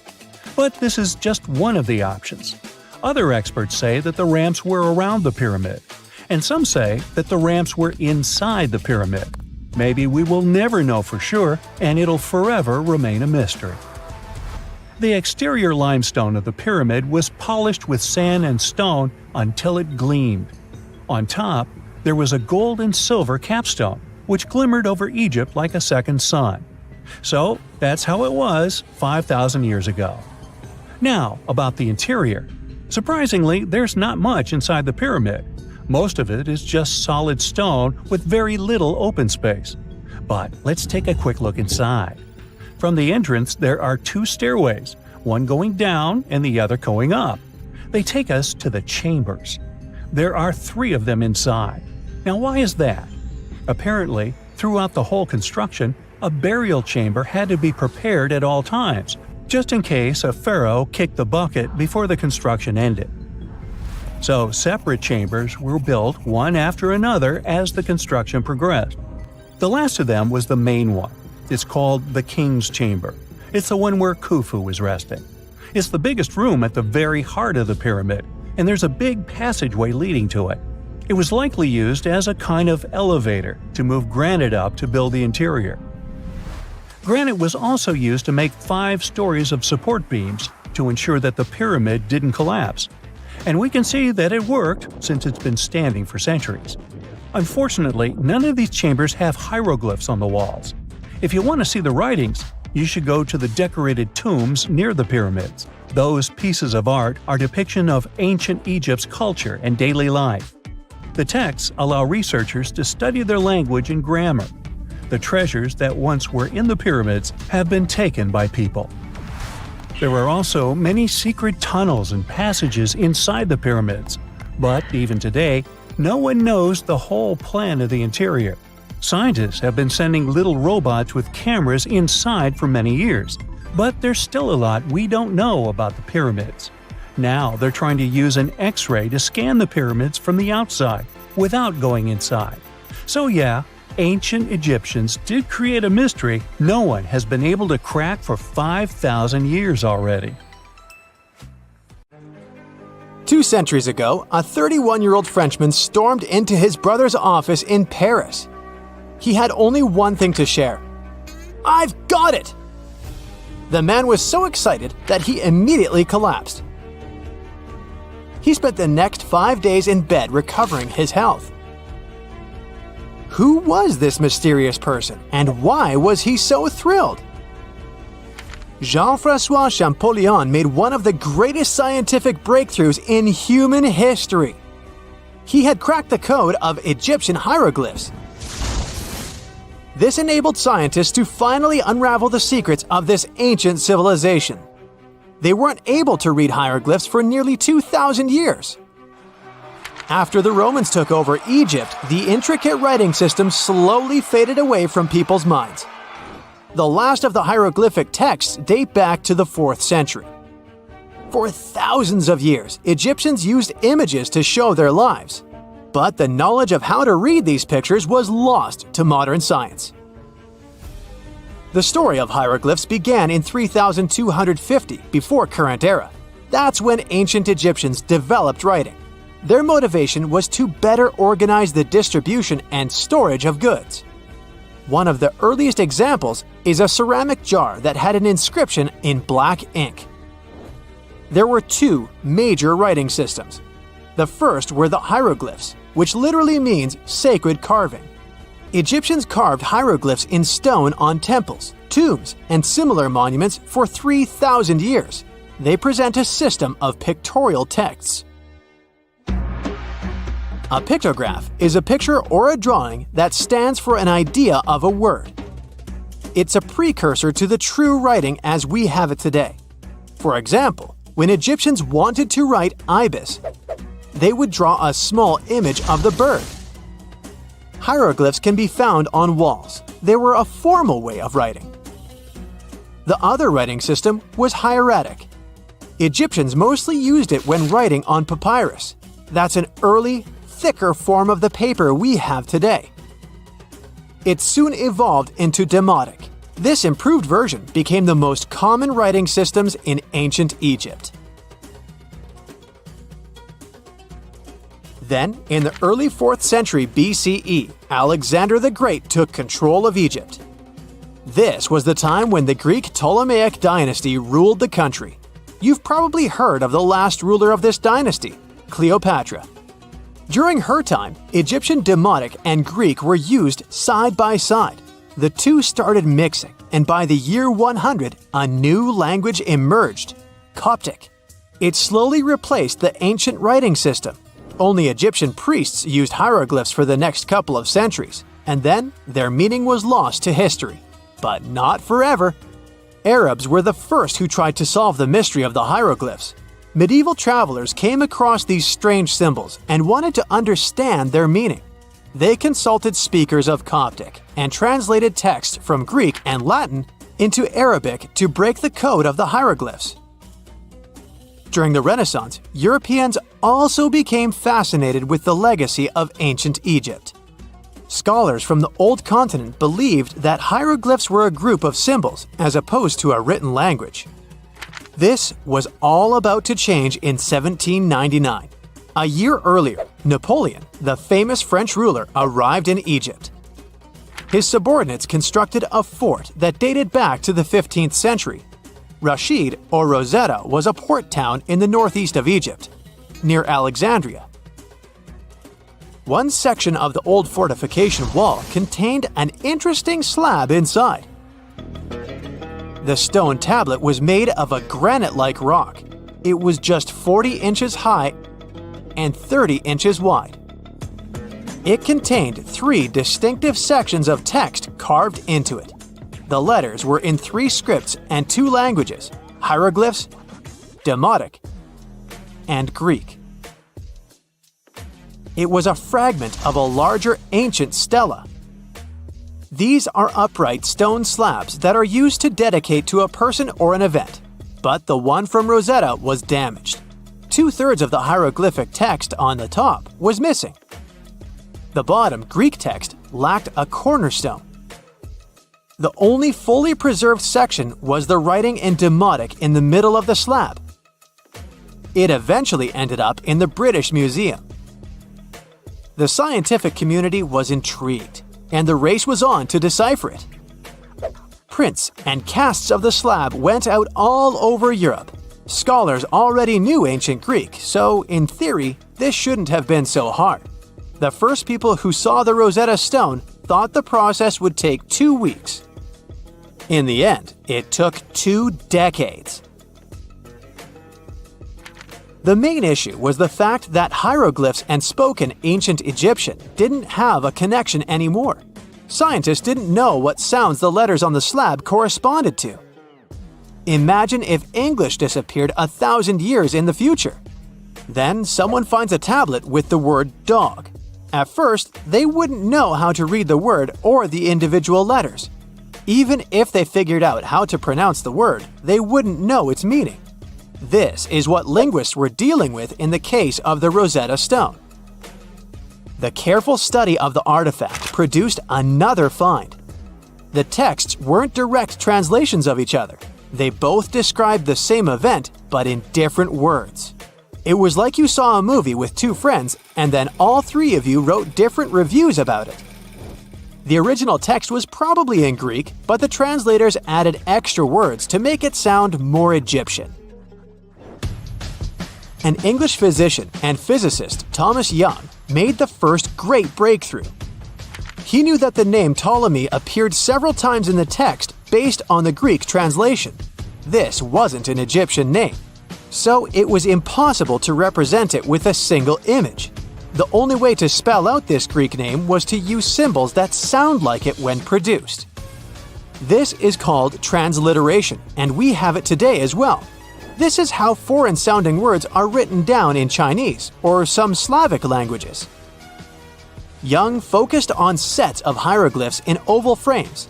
These are called cartouches. He experimented a bit but finally discovered that one of them read, Ptolemy the Great. The individual hieroglyphs that made up this name corresponded to sounds needed to produce it. This is where our mysterious man from the beginning of the video enters the picture. Champollion picked up where Young left off. He knew Coptic, so the Frenchman was able to determine what many other hieroglyphs sounded like. The eureka moment was close. It came while he was studying a cartouche from a site dedicated to Ramses II. It had 4 symbols. The last 2 were the same. He determined this was the sound S. The first symbol was the sun. This is Ra or Re in Coptic. So the cartouche read Ra something SS. Can you already guess the name? Of course, it's Ramses. This breakthrough finally cracked the code. Ancient Egyptian wasn't a mishmash of cool-looking images. It was a phonetic language that Jean-François Champollion discovered in September of 1822. The stone slab is today known as the Decree of Memphis. The Egyptian Council issued it in this city in the year 196 before current era. In it, they expressed their loyalty to the pharaoh. They erected identical stelae and temples all across Egypt. The Rosetta Stone was just one copy of them, but its content is less important than the fact that Champollion's translation gave these ancient peoples their voice again. During the 1800s, European scholars didn't think that the Egyptian civilization was much older than classical Greek or Roman. Now that scientists could read hieroglyphs, a whole new chapter of human history opened.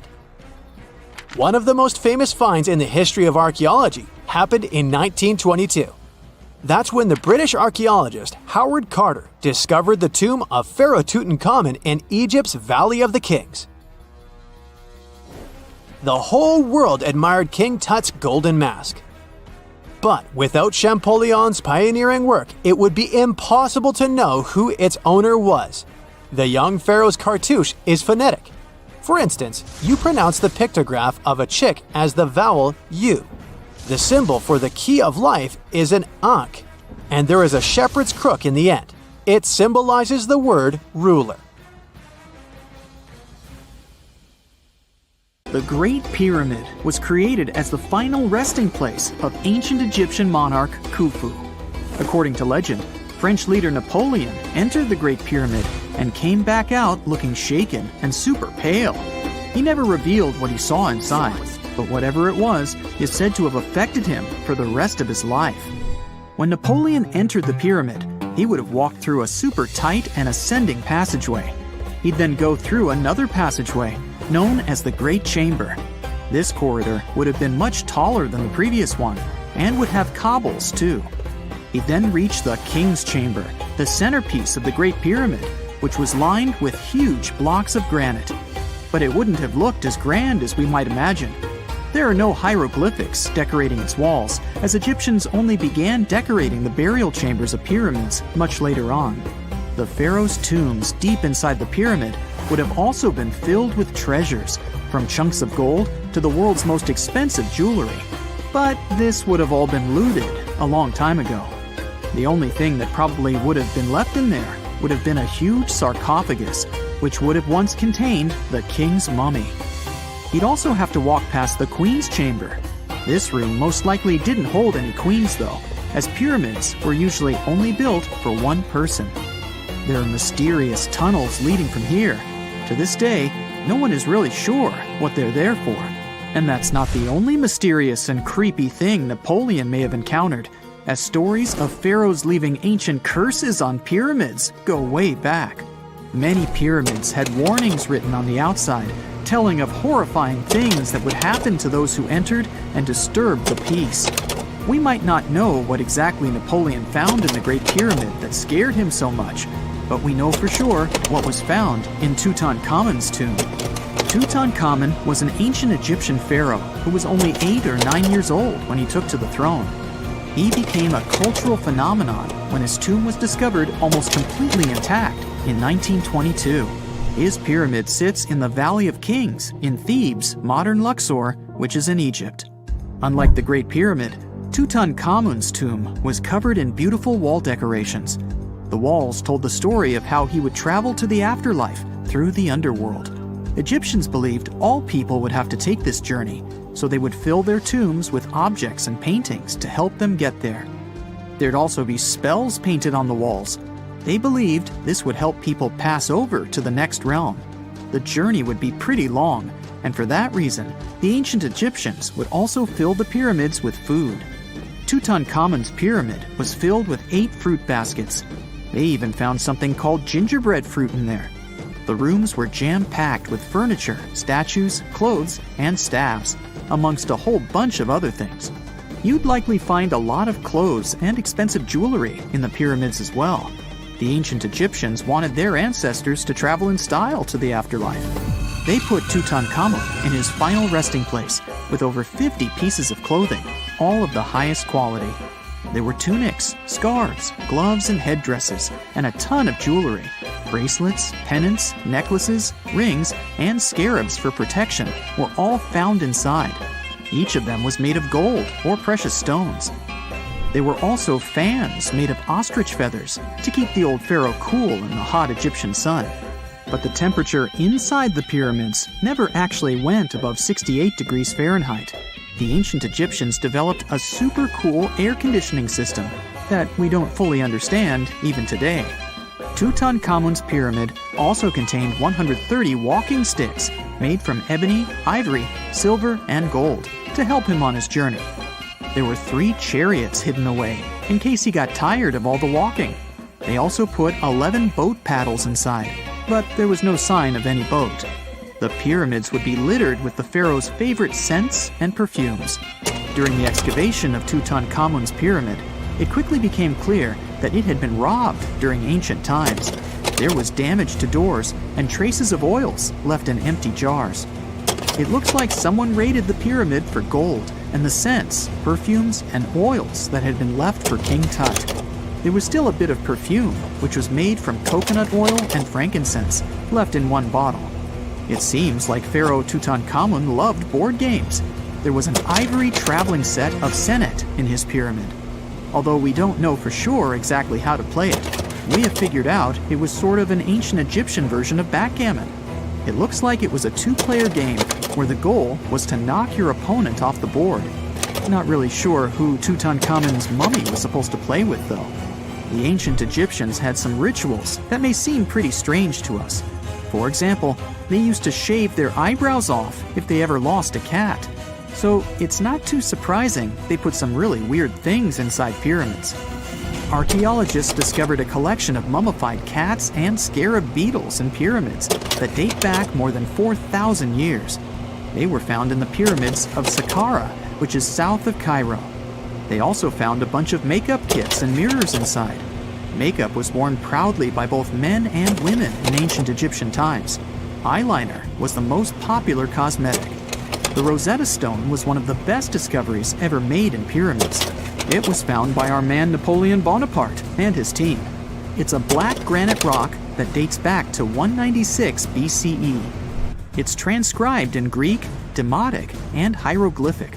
When it was translated in 1822, we got the key to understanding ancient Egyptian hieroglyphics for the very first time.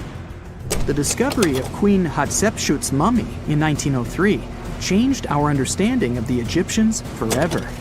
After she had passed away, her successor, Thutmose III, removed most of the evidence of her reign, so we basically knew nothing about Egypt's first great female leader. She's now gone on to become one of the few and most famous female pharaohs of Egypt. Pharaoh Khufu even had a fully fledged boat in his pyramid. Archaeologists uncovered more than 1,200 pieces of a giant boat near the Great Pyramid at Giza. They reassembled the boat, and it's a whopping 144 feet long. It's most likely a solar boat, which was designed to carry the resurrected king with the deity Ra. Fun fact, the Pyramid of Giza is the last remaining of the 7 wonders of the ancient world. The other 6 are the Hanging Gardens, the Colossus, the Temple of Artemis, the Mausoleum, the Lighthouse, and the Statue of Zeus. This pyramid was also the world's tallest man-made structure for 3,800 years, and it's the biggest pyramid in Egypt. It took a staggering 2.3 million blocks of limestone, and some weighed as much as 80 tons. It took an incredible 100,000 laborers and a whopping 23 years to build. Its original height was a mega 480 feet. In 2017, archaeologists discovered something weird about Egypt's Great Pyramid.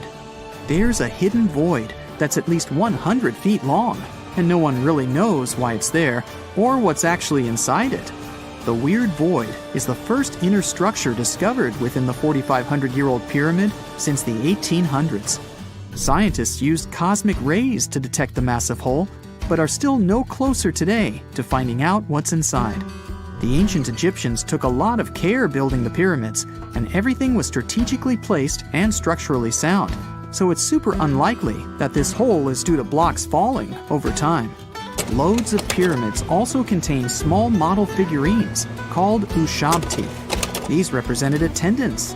They believed they would come to life to serve the pharaohs in the afterlife. But it's amazing that all this stuff actually fit inside. There isn't actually a huge amount of space inside the structures. It's mostly just rock. Scientists found a new statue on Easter Island, inside the crater of an old volcano. They were sure they already cataloged all the moai. That's what they call those famous stone giants. But this discovery changes what we know about them. First of all, the moai were rarely alone, so we may hear about more of them in the same area. Second, it's the first moai found at the bottom of a lake. Scientists were working on a project to restore the marshland in the volcano's crater when they stumbled upon the statue. The lake that was here began to dry up in 2018. For at least 200 or 300 years, it was almost 10 feet deep, so it would be impossible for humans to build or put a statue on the bottom. Scientists think the moai are over 500 years old. It's possible that the Rapa Nui people who built them probably brought the statue here when the lake was dry in the past. The new find turned out to be slightly over 5 feet tall, which is smaller than the other statues on the island. It's a full-bodied one with recognizable features. Researchers also plan to do radiocarbon dating to find out the exact age of the statue. They don't plan to remove it from where it was found because the oldest members of the Rapa Nui community want it to stay where it is. Moai statues kept scientists puzzled for centuries. They knew that they were built as a dedication to the island's chiefs, but no one could figure out why they chose these various locations for the statues. Most of them were found along the coast of the island. Researchers from Binghamton University in New York decided to study the locations more closely and learned that it had to do with water. Easter Island has porous volcanic soil that absorbs rain easily, so there aren't enough streams or rivers and too little fresh water. Hundreds of years ago, the island's people relied on groundwater discharge to get drinking water. The water stored deep underground in rock or soil layers, called aquifers, reach a point where it flows up to the surface. When this underground water emerges near the coast, it mixes with the salty seawater, but the salt level remains low enough that the water is safe to drink. The islanders used to collect this water directly from the spots where it flowed out. And it looks like that's why they built the moai along the coast, right near their most important water source. The main bodies of most of the statues were made of volcanic tuff from a local quarry in what used to be a volcano. This material is easy to carve, but not so easy to transport. That's probably why researchers found over 300 unfinished moai back in the quarry. The rest of them stand in various locations, facing the villages. It looks like the statues were carved lying on their backs. Then, their sculptors detached them from the rock, moved them downslope, and set them in a vertical position to finish the work. When it was done, it was time to move the statue to its platform. And we're talking about moving statues that weighed around half as much as a single-story, unfurnished house without a car or any modern equipment for 3 miles. The locals must have invented some original transportation method. Scientists tried to recreate it and pulled moai replicas on wooden sleds. They thought someone would have used palm trees for that purpose, but this theory has been debunked. The most successful experiment so far was wielding ropes to rock the statue down the road in a standing position. This sounds legit, because the local Rapa Nui legends mention that the moai walked from the quarry. And of course, they needed a good road to get there. In the early 20th century, researchers Catherine Rutledge found an 800-year-old road network on the island. It was a bunch of pathways around 15 feet wide going from the quarry. She thought that those roads were ceremonial and not built just for the statues. She wasn't a famous scientist back then, so others mostly ignored the theory. Several decades later, famous Norwegian adventurer and archaeologist Thor Heyerdahl published his theory. He mentioned that the roads were there exclusively to transport the moai, and some of the statues were dropped along the way for some reason. But in 2010, researchers found that the statues reached their final destinations because they were all set on hidden platforms. The road floor was U-shaped, so pulling massive statues along them wouldn't be easy. You can still find roughly 15 miles of these roads on the island and see them from satellite images. Scientists used to believe that the Rapa Nui people made Easter Island unlivable and ruined their own civilization. But a new study that used remote sensing data and machine learning says that the island's population didn't grow too big and collapse. Instead, the islanders figured out how to live in this challenging place and kept their population small and steady for hundreds of years. Researchers found amazing rock gardens as proof for this new theory. Easter Island, or Rapa Nui, is one of the most remote places on Earth where people live. It's surrounded by the Pacific Ocean. Central Chile is 2,200 miles to the east of it, and French Polynesia is 2,600 miles to the west. The island, which is 63 square miles in size, is made entirely of volcanic rock. But the volcano stopped erupting a long time ago, so Rapa Nui's soil has lost most of the useful nutrients that lava once brought here. It's also drier than tropical islands, and its deep waters made fishing much harder for the settlers, as there's no shallow lagoons or reefs to fish in. So, the islanders came up with a smart farming method called rock gardening to survive here. They spread rocks of different sizes over the soil and planted crops like sweet potatoes and taro between the rocks. The rocks protected the plants from harsh winds and salty air and helped regulate the soil's temperature. They also slowly released minerals into the soil, so it became healthier for growing food. Some islanders still use these gardens, although they don't produce a lot of food. People in places like New Zealand, the Canary Islands, and the US Southwest have used similar techniques to grow crops in uneasy environments. While scientists are solving Easter Island mysteries, the island itself is teaching them something new about how the Earth's mantle works. For years, they thought it moved like a slow conveyor belt, carrying tectonic plates along with it. But a new study by geologists from Cuba, Colombia, and the Netherlands is challenging this idea. They used a special method called zircon dating to figure out the island's age.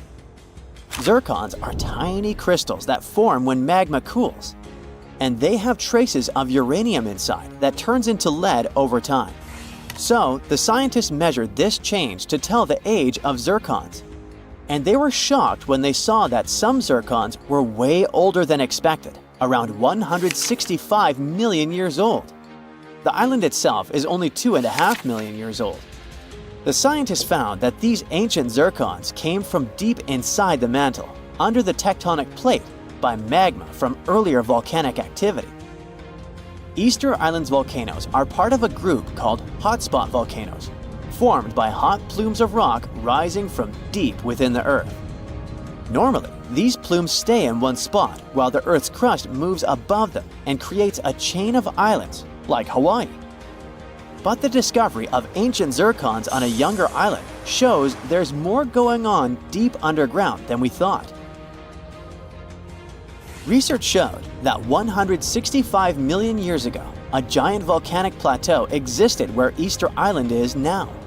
But 110 million years ago, it sank under Antarctica because of tectonic subduction. Ancient zircon minerals stayed put and didn't travel away with the mantle conveyor belt.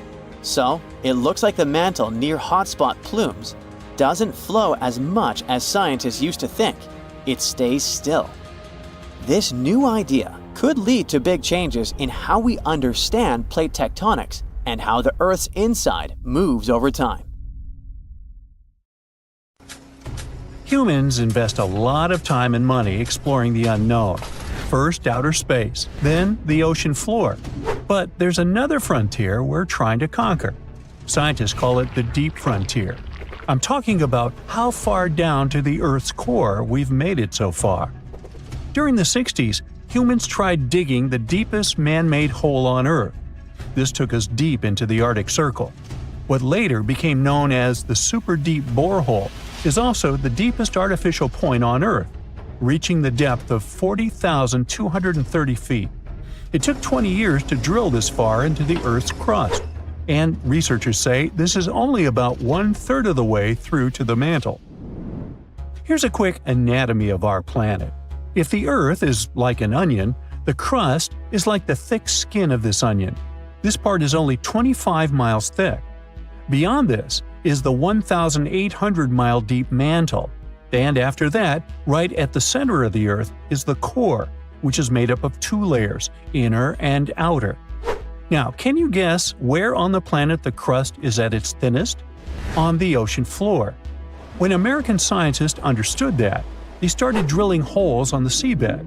This gave way to Project Mohole. It began in 1961, but their technology to drill deep holes on the ocean was really bad. They had to improvise. They installed a system of propellers along the sides of their drill ship to keep it steady over the hole. The main challenge was to drill as vertically as possible. Otherwise, that deep hole would look more like a deep maze. Both the Kola Super Deep Borehole project and the Project Mohole came to an official stop in the years that followed. But hey, humans have built some pretty deep stuff underground. In 1963, a Turkish man took a swing with his sledgehammer to improve his basement and discovered a tunnel. That tunnel entrance led to more openings that connected a multitude of halls and chambers. He didn't know it, but he had discovered Deringoyu. This once lost city was up to 18 stories tall and 200 feet deep. The city was large enough to host 20,000 people, and it was simply standing beneath Cappadocia in Turkey the whole time. Cappadocia hosts hundreds of subterranean dwellings. 40 of these underground cities are at least 2 stories high, but none of them are as huge as Deringoyu. There's not a lot of historical accounts of how Deringoyu was born. Some speculate that the oldest part of the complex was dug about 2000 BCE by the Hittites. The Hittites were an Indo-European civilization who formed one of the first major civilizations of the Bronze Age in West Asia. Scholars think they built this underground city to protect themselves from invasion. Others think it was actually the Christians who built the city in the 1st century CE. They speculate that it could have been constructed to protect people from the intense temperature variations, extreme heat in summer and freezing cold in winter. Geographically, the terrain under Cappadocia is great for building. The rocks are soft, which makes tunneling easier. For that same reason, opening large caves underground is fragile. That's why most chambers have pillars that support them. On the bright side, and we are, none of the floors at Deringoyu have ever collapsed. The builders of Deringoyu thought of everything. The city was shut off from the world by huge rocks that hid its entrance. It was ventilated by a total of more than 15,000 shafts, around 10 centimeters wide. This way, they guaranteed enough breathing air in the upper levels in a way that they ended up being used as the living and sleeping quarters. The lower levels of this impressive maze were mainly used for storage. But honestly, they had it all. A room for a wine press, for domestic animals, small religious buildings. They certainly didn't spare any efforts to make that underground city as complete as an above-ground one.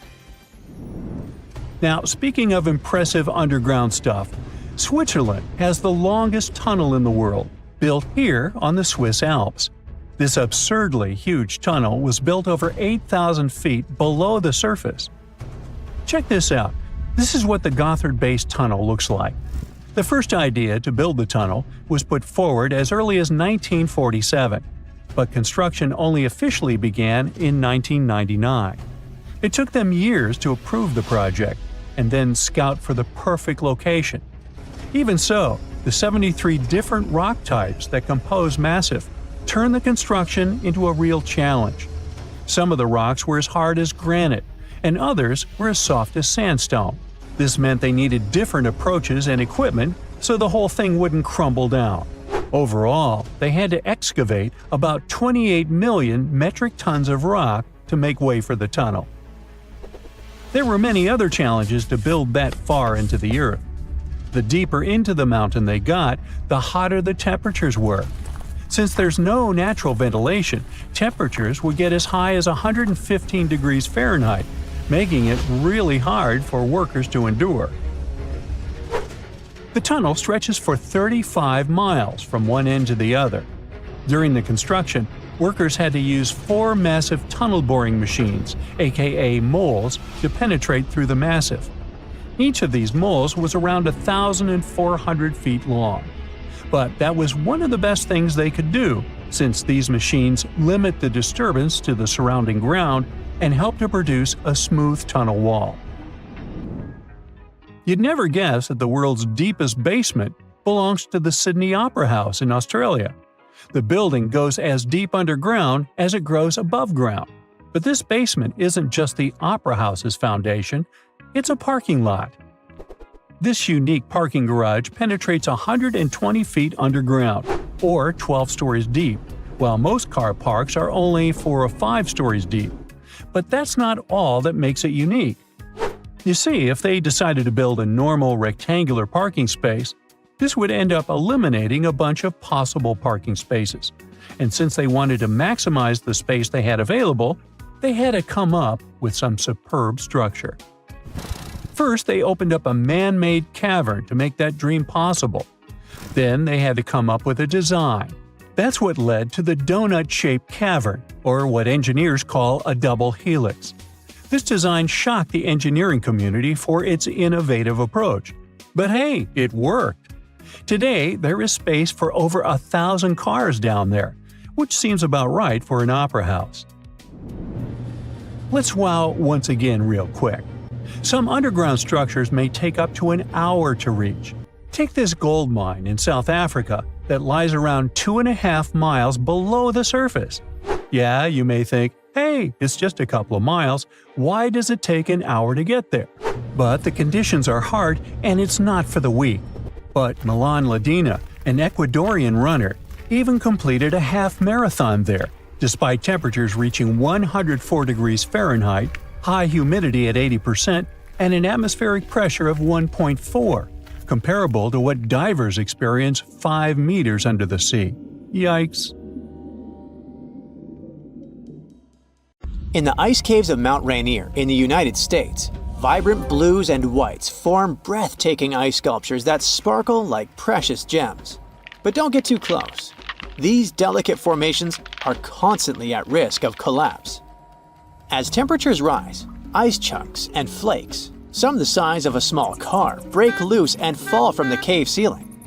Explorers also face the risk of hypothermia, with freezing air inside and even colder meltwater flowing from the snowfield. The volume of meltwater increases as the day heats up, making the caves even riskier in the afternoon. If you dive into this strange pond in Norway, known as Plura, and swim around for around 1/3 of a mile, you will emerge into a long, colorful cave where limestone and marble formations form narrow and edgy passageways.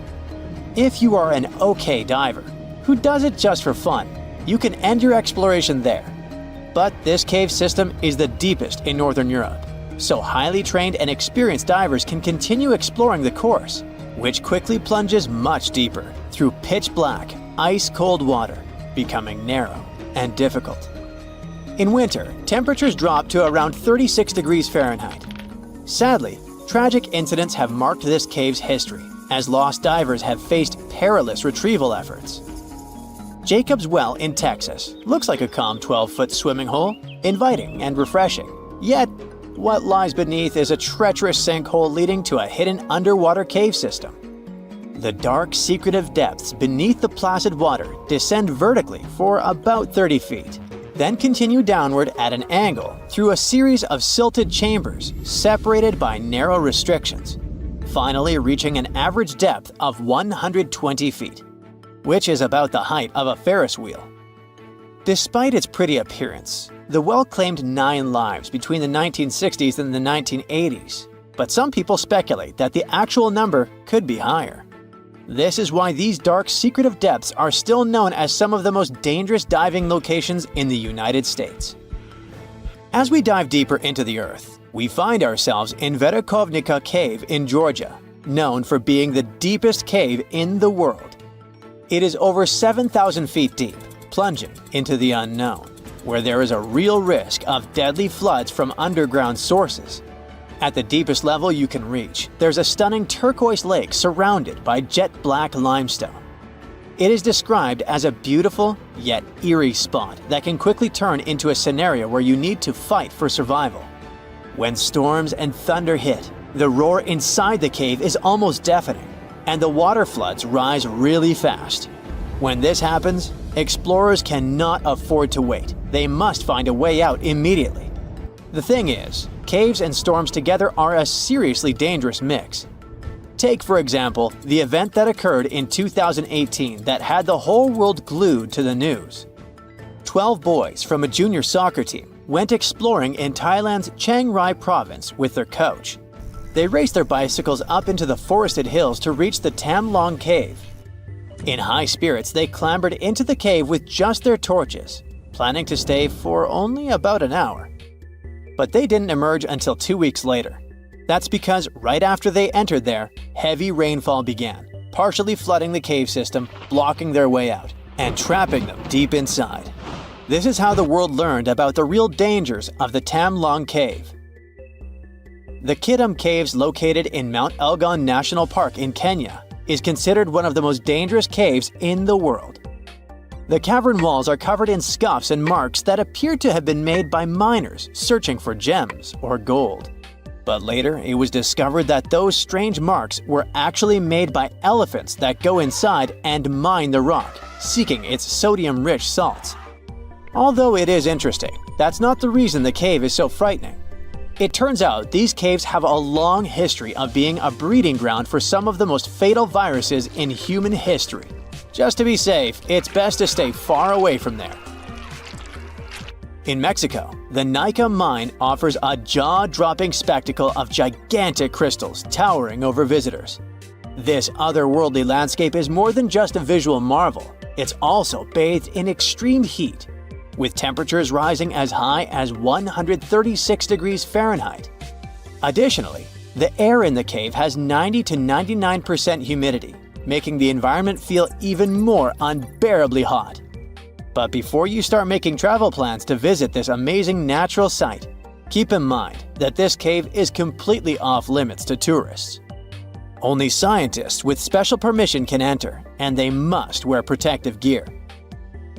Our next stop is in New Zealand, where you can find the Cathedral Cave, which is actually 2 connected limestone sea caves located on Waipati Beach. With 600 feet of tunnels reaching impressive heights of 98 feet, these caves are among the most remarkable sea cave complexes in the world. And they were formed after waves hit the same spot over thousands of years. The caves earned their name thanks to their acoustics, which are so good that they remind of those in a cathedral. However, you cannot test your singing skills at just any time, as it's only safe to visit during low tide. To avoid danger, visitors are only allowed when weather, sea swell, and tides are favorable. If you're not a fan of bats, you should definitely stay far away from Bracken Cave, located in Texas. During the summer, this dark hole becomes home to the largest colony of bats in the world. I'm talking about around 20 million Mexican free-tailed bats roosting there from March to October.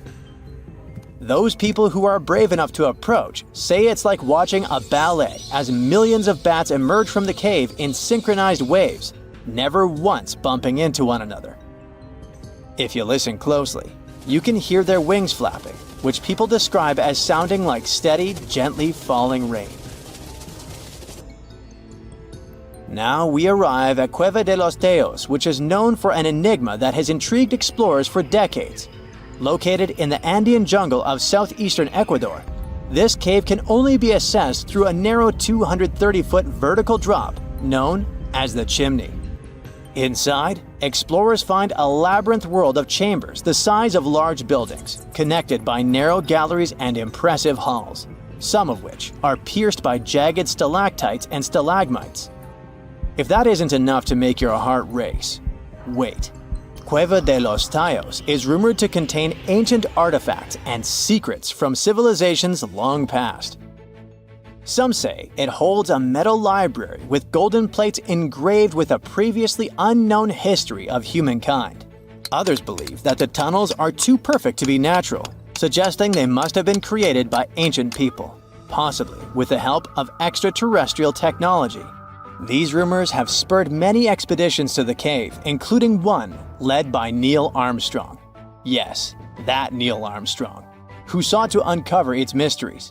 To this day, however, the cave has kept its secrets well hidden. Just like Cueva de los Teos, the final cave on our list isn't particularly dangerous, but it'll certainly send chills down your spine. I mean, look at this stone wall, completely covered by hand shapes. What seems like something out of a horror movie is actually the Cueva de los Manos in Argentina. The name means Cave of the Hands in English, and getting to these prehistoric hand paintings made about 13,000 years ago is no small feat. The most adventurous travelers take a 1.5-hour hike through rugged terrain to reach it. But the moment explorers step inside, they are greeted by this incredible artwork from ancient times. It is believed that there are around 800 hands inside this cave, with palms of various sizes, some small, others long and thin, indicating that in addition to men, the prints belong to women and children. Their authenticity is unquestionable, which makes it all much more interesting. There's a place on Earth so dangerous that even the most fearsome creatures of today wouldn't last a moment there. It used to exist in what we now call southeastern Morocco, the land called the Chem Beds. The story of this place stretches back to the Cretaceous period, about 100 million years ago. It might have looked like a beautiful place at first sight, a lush green forest, rivers glittering in the sun, until you meet some terrifying dinosaur. The lions or sharks of today are nothing compared to what the fossils show us. The Chem Beds were dominated by terrifying predators, and above them all, 3 of the largest predatory dinosaurs ever discovered. For example, Spinosaurus. This dinosaur was unlike anything you can imagine, a half reptile, half monster standing over 50 feet tall, bigger than a T-Rex. This hybrid with a crocodile-like snout and a sail on its back hunted the forests. But this dino could dive into the rivers, so not even waters were safe from it. It could catch huge fish, as if plucking them from the shallows. There was also Carcharodontosaurus, a carnivore with the name that literally means shark-toothed lizard. Its razor-sharp teeth could slice through flesh with terrifying ease. This monster stood almost as tall as a house and was faster, stronger, and more aggressive than nearly anything that had ever walked the earth. There was also Deltadromedus, a raptor-like dinosaur built for speed. It was a quick-moving ninja that stalked its prey with horrifying precision. Oh, and the skies were a fun place too, with all these pterosaur creatures flying around. These guys are often mistaken for flying dinosaurs, but they were actually a different kind, more like close cousins of dinosaurs. These majestic reptiles soared above the Chem Beds and had wingspans that could stretch up to 30 feet. The fingers were feathery, with a 4th finger kinda like bats. They could glide through the air so easily thanks to their super light skeleton. But it wasn't just the dinosaurs that made the Chem Beds so horrifying. The waters also hid their own dark secrets. They were home to giant, terrifying fish and crocodile-like creatures. Their jaws were strong enough to crush bone, and they were lurking beneath the surface, waiting for anything unlucky enough to stumble into their path.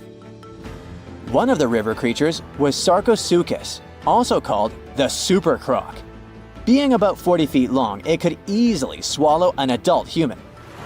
Or better yet, it could take on a full-grown dinosaur and win. Its jaws snapped with unimaginable force, and no creature, not even Spinosaurus, was safe from it. Coelacanths could also hang out in the rivers. It was a monstrous predator that could easily swallow a huge fish whole. They had these creepy, icky fins that moved in a way similar to how human arms and legs move. And they could also kind of raise their heads like humans because of a special joint in their skull. Ew. Fun fact, we thought these monsters had gone extinct 60 million years ago, together with dinosaurs. But recently, we rediscovered them living and thriving in the Indian Ocean. Turns out they were just hiding in the deep waters. They probably didn't even notice the dinosaur asteroid or humans at all. Yay? Don't worry, over millions of years, they became basically harmless. They got 4 to 5 times smaller, even though they still weigh about 200 pounds. Just imagine what they were like back in the day. Chem waters were also home to giant lungfish and other creepy aquatic creatures. So you couldn't even drink or take a swim safely without getting bitten by something. Whew, what a place. Even turtles there were the size of cars.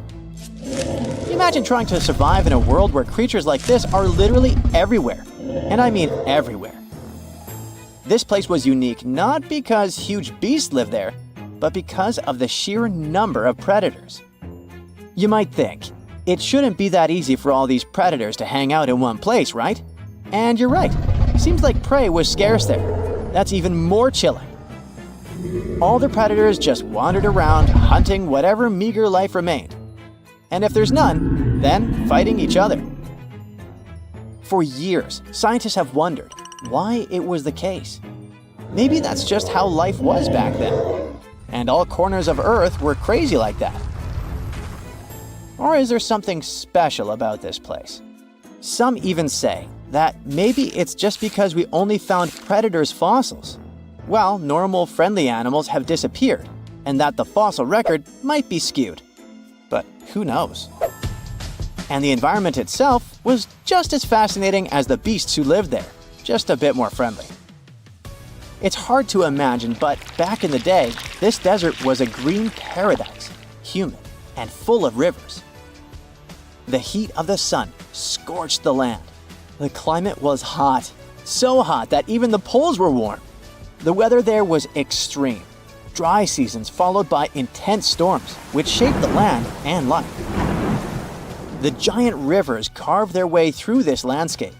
They stretched from the Sahara, emptying into the ancient Tethys Ocean to the north. If you were there, you'd see vast, interconnected basins, and beyond them, the central Atlantic Ocean. The floodplain stretched out beneath a sweltering sky.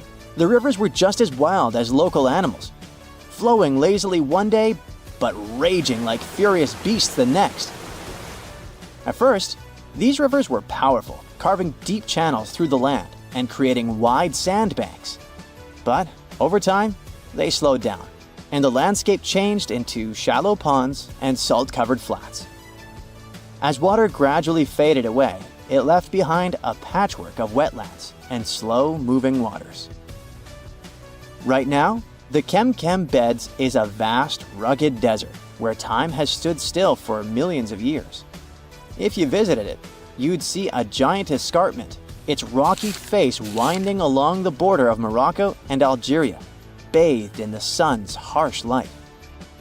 Beneath your feet would lie layers of fossilized history. That's one of the reasons why scientists were long fascinated with this place. It must be one of the most comprehensive collections of fossils ever discovered in northern Africa. There are fossils from other parts of Africa, of course, like Egypt's Bahariya Formation.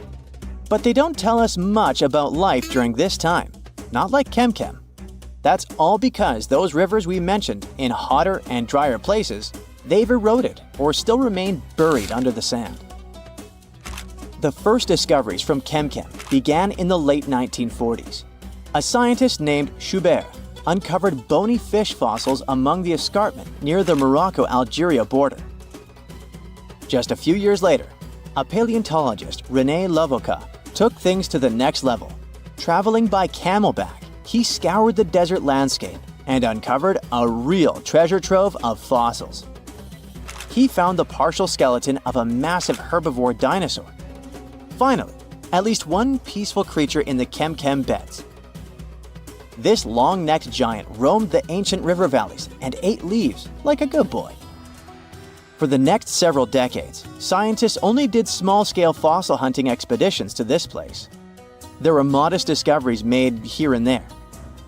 Then, in the 1970s, German paleontologist Helmut Alberti led his team to the Chem Beds, and that's when things took a wild turn. They uncovered fossils of prehistoric fish, crocodiles, dinosaurs, and pieces of the infamous Spinosaurus. Imagine being one of the scientists on that team. They were probably jumping from excitement.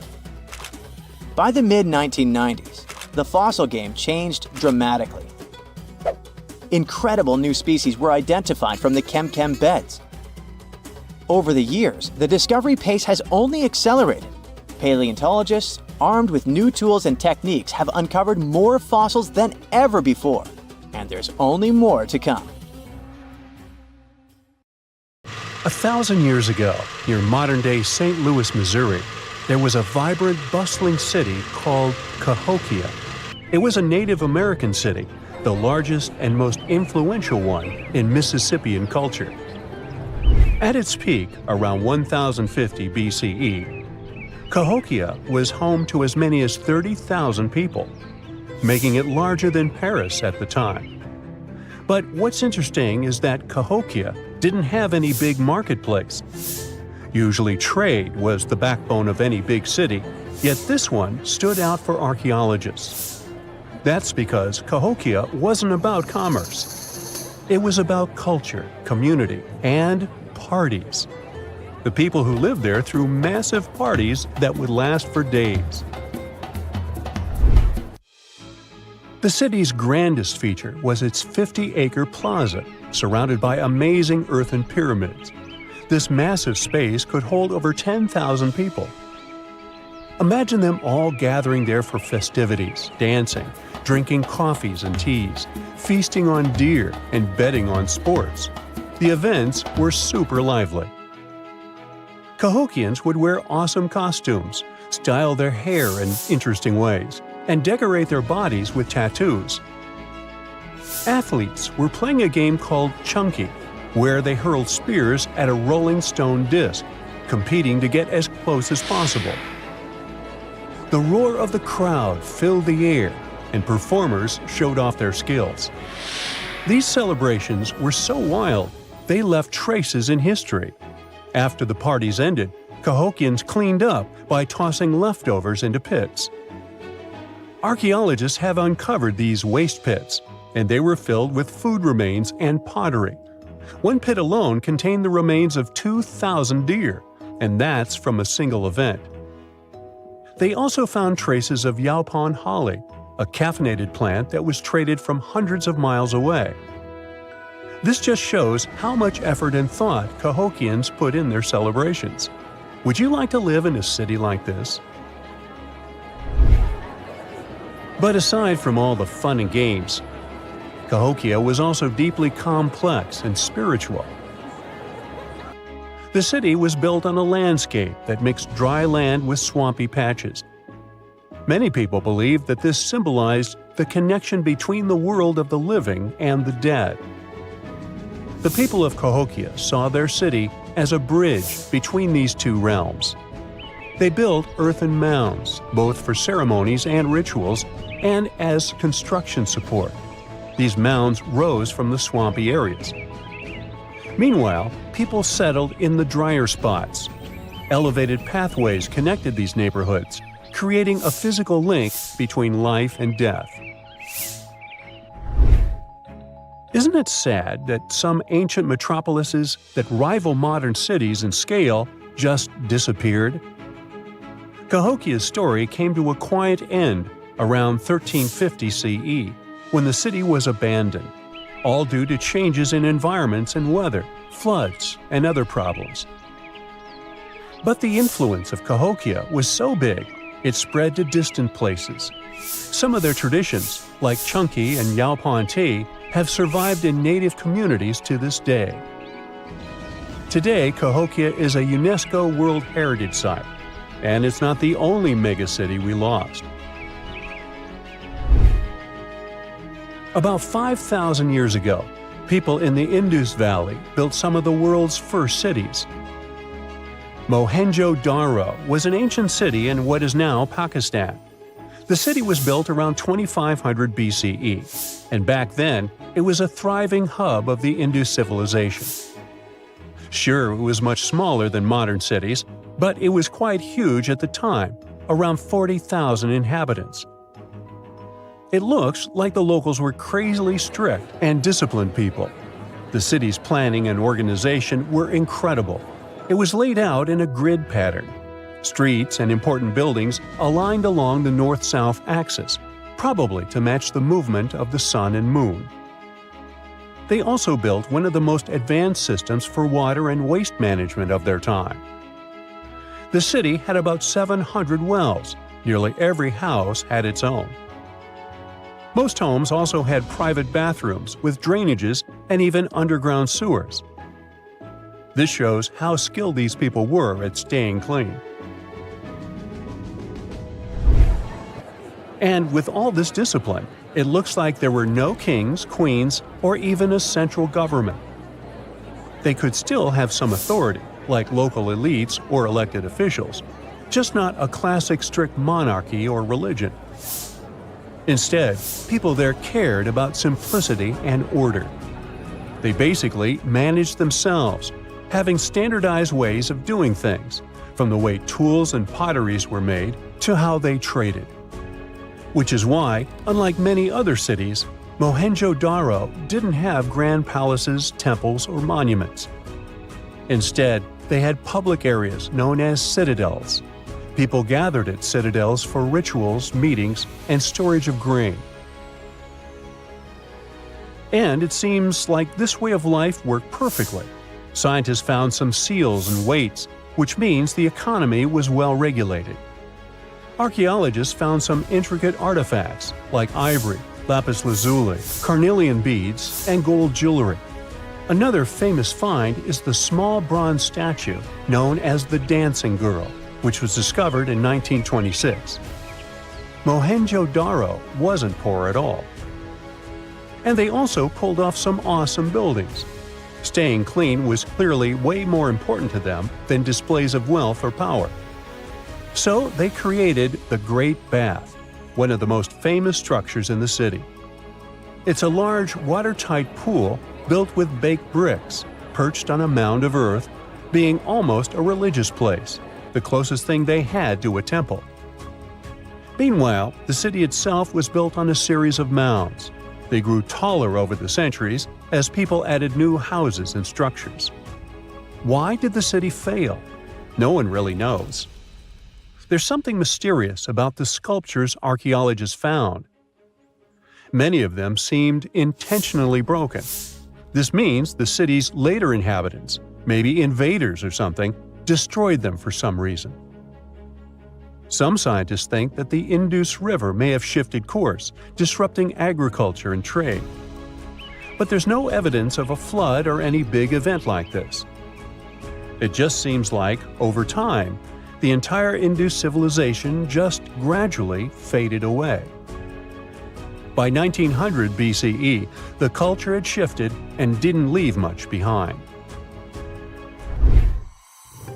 Let me tell you now about the ancient city of Kos, which is located where the modern town of Kos now stands in Greece.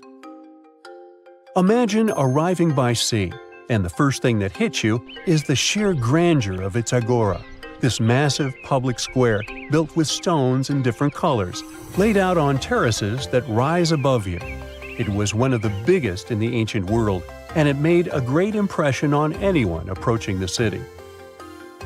This place has a rich history, dating back to around 2300 to 2200 BCE. A long time ago, local folk gathered up from different parts of the island to form a new city in the northeast. People have lived there since the Bronze Age, and over time, it became a super important center of culture and trade. And no wonder, since it's right near a natural harbor.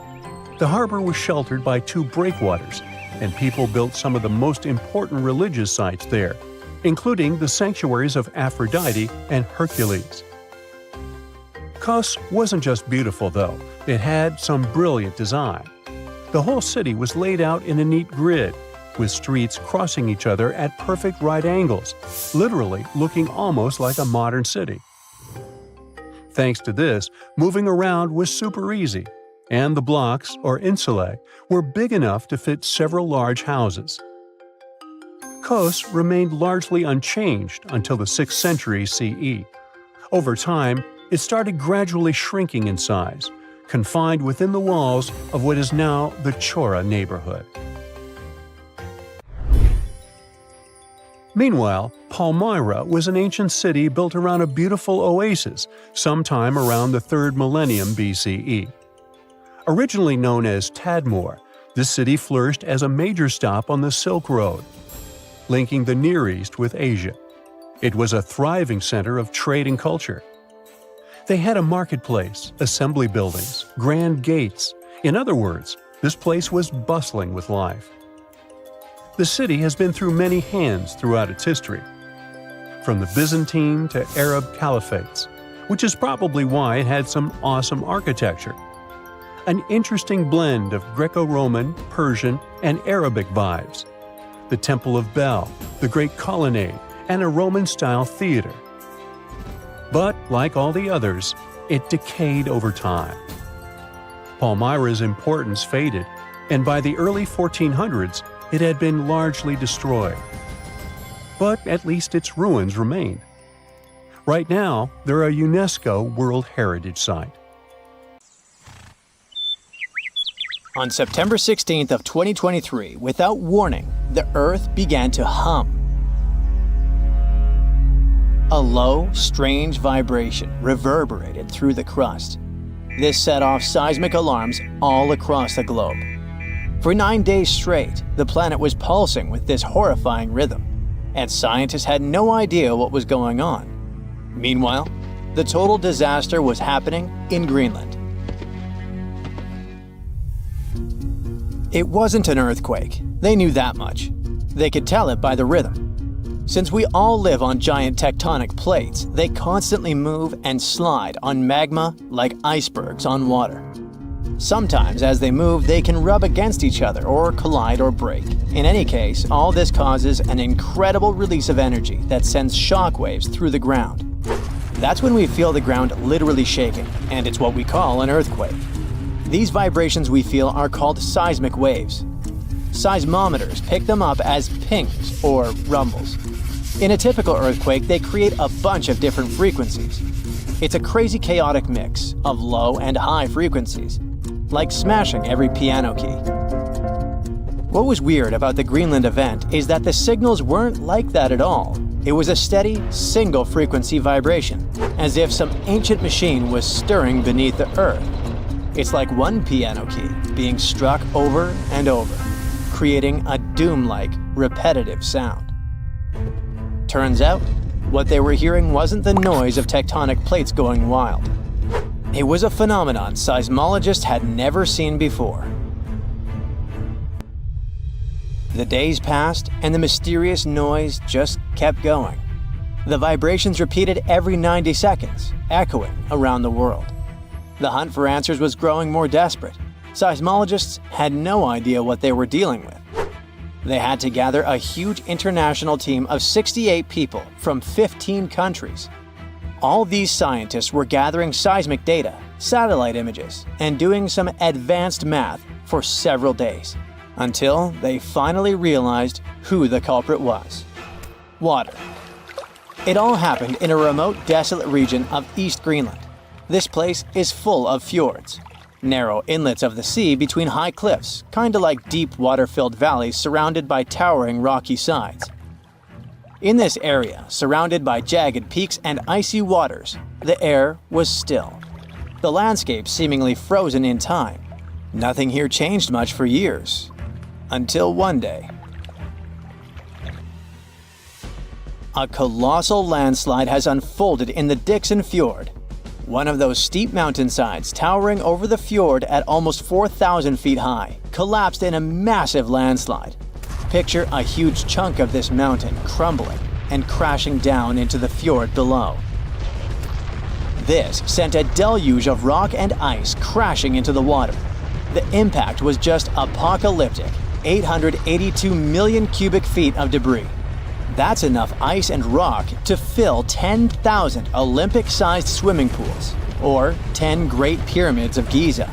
And all this nightmare hurled into the water with such force that it kick-started a tsunami about 360 feet high, taller than the Statue of Liberty, into the air.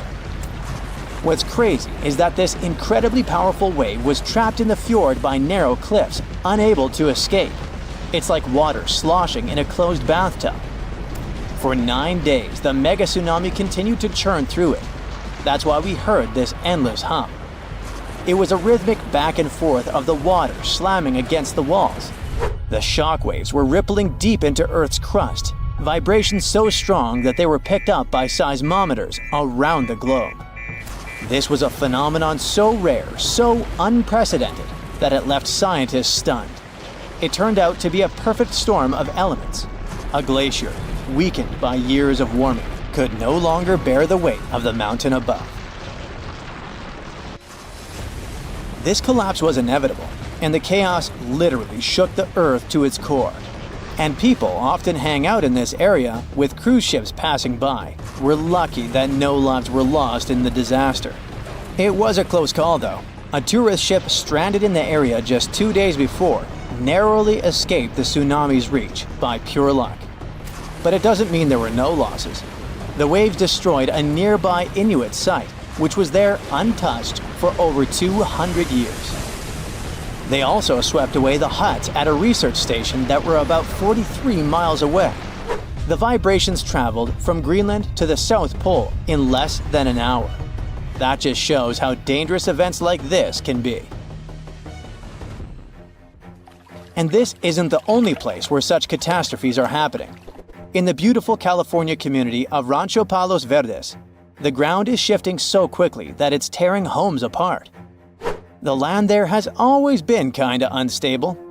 It has some unique geology. It's built on soft, clay-rich soil and sits on a geological fault line, which makes it prone to landslides. This means that this land is prone to slow, natural shifting over many years, even when no crazy weather is happening. It's been like this for decades, but usually it's slow and pretty manageable, like about a foot a year. Imagine a tree that you played with as a kid moving 20 feet to the left as you grow up. For decades, residents adapted. They built their homes on adjustable beams. This helped the houses to move with the land, and that strategy worked well until now. Recently, things have been getting much worse in the community. Now, the land is moving by a foot in a single week. That would be like if the same tree moved almost 960 feet since you were a child. The past 2 years have also caused some heavy rains, and the weather has been getting worse. This increased water content in the soil. The land became heavier and more prone to rapid movement. Now, this once idyllic seaside escape turned into a disaster zone. Cracks have appeared in closets, gardens, and roads, growing larger with each passing day. Streets that were once smooth are now buckled and twisted, with roads turning into a crazy theme park. Houses that once stood firm are being ripped from their foundation. Chaos. Utility companies had to switch off gas and electricity indefinitely to prevent potential disasters. The hardest hit is the coastal neighborhood of Portuguese Bend, where residents are living on the edge, literally. It always had amazing ocean views and cool sea breezes, with horses and peacocks still wandering the tree-lined streets. But now, it's like an earthquake hit. Only this time, the earth isn't stopping. For many, this place feels like paradise, if only the land would stop shifting beneath their feet. So the locals don't give up. Some of them had to leave, but many are determined to stay and fight, despite the destruction. But they still have to pour in hundreds of thousands of dollars to save their properties. People have installed generators to keep the lights on and set up sewer systems and pumps to drain the groundwater causing the landslides. Some say that the only way for these neighborhoods to survive might be to go completely off-grid, installing power walls to store energy and stuff like that. People are trying their best to run the sewer system off generators. They hope that they could get rid of this water in the soil that's causing these hellish landslides in the first place. They're determined to fight, but they will need help and support from the government to fight this disaster. Landslides are actually more common across the US than many might think. And new maps and data show that tons of people in the country might be in danger. Scientists managed to create the first very detailed, very cool map that shows where these landslides might happen, county by county. It's based on a lot of data and the history of 1 million previous landslides. They say that nearly 40% of the United States is at risk of experiencing landslide activity, which could lead to some insane catastrophes in certain areas. Luckily, now both residents and engineers can keep this in mind. But all this shows how vulnerable we are to natural disasters, and how we should always stay alerted. You'd be surprised to find out the life-changing discoveries a person can make just by browsing Google Maps. Like this guy, who found a suspicious crater and might have made a major scientific discovery. In 2024, Canadian Joël Lupoint was planning a casual camping trip in his homeland. He opened Google Earth and zoomed in Quebec's Côte-Nord region. That's when he saw it, this unusual rounded structure. The measurement was impressive, 9.3 miles from one point to another, and there seemed to be a lake next to it. He was quick to print the screen and sent the image to a French geophysicist to see if he knew anything about it. Most times these images turn out to be nothing, or simply Google Earth watermarks. But he was surprised when he opened his email and saw the scientist's reply.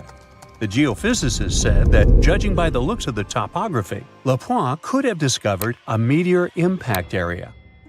Now, impact areas are really hard to identify.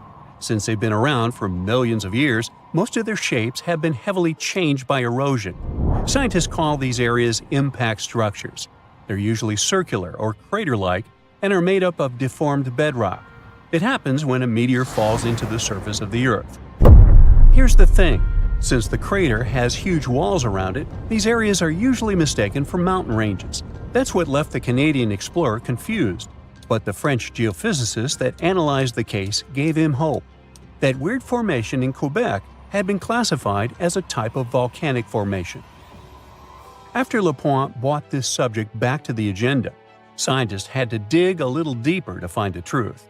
Until this recent discovery, scientists thought the area looked like that due to some volcanic formation. This is actually normal, since other things such as volcanism and sinkholes can be mistaken for impact craters. To verify, they asked for some samples of the site. This is a more reliable way to fact-check whether a meteor landed there or not. When the meteor hits the Earth, it brings different types of minerals from outer space. That's the wonderful thing about impact craters. They reveal a link between Earth and the outside universe. By now, scientists have cataloged most of the minerals that are native to our planet. When they're searching for an impact structure, they usually look for things such as teenite and chemisite, which can only be found in meteors. The biggest known impact crater in the world is the Vredefort crater, located in South Africa. This big thing was formed some 4 billion years ago. The asteroid that made it is estimated to have been one of the largest ever to strike planet Earth. When the researchers got the results of the site back in Canada, they did confirm that it contained zircon, a mineral that tends to show areas of impact.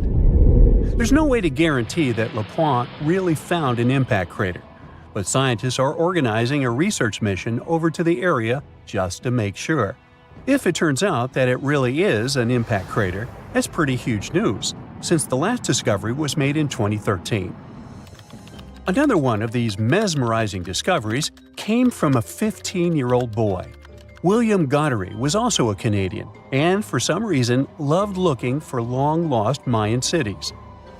Different from the previous story, William had an intention and a research methodology. He had studied many books on Mayan civilizations. He believed that Mayans built their cities in relation to the stars in the sky. So he opened a book and mapped all the cities that have already been unearthed. And that's when he noticed something important. There is an area in the Yucatan Peninsula in Mexico where archaeologists have unearthed 2 Mayan cities. But on the constellation map, there are 3 stars. He thought to himself, could this mean there is a lost city waiting to be discovered nearby? William Goddery is known to be a science genius and has even won an award for this constellation theory. When he noticed that a 3rd city was missing from the 23rd constellation he was examining, he began to search Google Earth for satellite pictures that could help him solve this mystery. Advances in satellite tech have shed new light on long-lost Mayan cities such as Tikal. Located in the heart of the Guatemalan jungle, Tikal is believed to have been the capital of the ancient Mayan Empire. He had hopes, so he reached out to a friend inside the Canadian Space Agency to verify what he had found. Since he had already won awards for his research, he had friends in high places, and that's when things got interesting. According to the images, there was a large square area on the border of Mexico and Belize that looked like the remains of a city. William took the images to a remote sensing expert. They studied the images thoroughly and concluded that the area could be housing 30 buildings and even a large pyramid. William named the new city discovered as Mouth of Fire. However, his theory was very much contested inside the archaeological community, and many Mayan experts worked to debunk William's findings. Experts say that constellation theories are too unscientific. Renowned anthropologists and astronomers said William's methodology was an act of creative imagination. Still, a 15-year-old teen almost found a long-lost Mayan city, which is pretty exciting if you ask me. What about these tiny dots that appeared on images of Google Earth? These strange spotted circles were found in the middle of the Algerian desert. A YouTuber browsing on Google Earth found these circles and discovered that people had been debating over their origin for years. He thought they were a glitch from satellite images. There are dozens of them, stretching for miles and miles in a straight line. They're far away from any town, road, or human activity, making it hard to understand if it was man-made or just a natural phenomenon. To settle this mystery, he interviewed the people who took Google Earth's pictures. He found out they were 100% true. The circles were there in real life. They appear in multiple pictures from multiple years. Now, at first, he guessed they were the result of oil activity. Algeria is a rich area for natural resources, so this made sense. To find out if the area is worth extracting, companies usually undertake seismic surveys. They're a way of analyzing the Earth's surface by sending shock waves into the ground. Depending on how these waves bounce back, you'll know what is located underground. There was another possibility. The Sahara is a very dry area of the planet. The average high temperatures in summer are over 104 degrees Fahrenheit. To survive there, people need to find ways of accessing water. So his second guess was that the circles were kind of ruin or leftover from ancient water wells. But when he talked to an expert, he found out they weren't ancient water wells. You can see some of these traditional constructions in other cities on Google Earth, and they look really different from the mysterious circles. He decided to travel over to Algeria to find out the truth. He drove 99 miles into the heart of the desert, and when he gets there, he sees it, a huge crater dug on the sand surrounded by 12 smaller holes. It kind of looked like the ancestor of a modern clock. There, he found something he couldn't spot on Google Earth: thin metal wires. When the curious YouTuber and his teams started to dig in the sand, they found old dynamite and some sardine cans. Apparently, they were hiding the truth. The Sahara Circles, as they were famously called, were not the historical leftovers of seismic surveying. Back at the time when these circles were made, this technology didn't even exist, but they were sure related to oil exploration.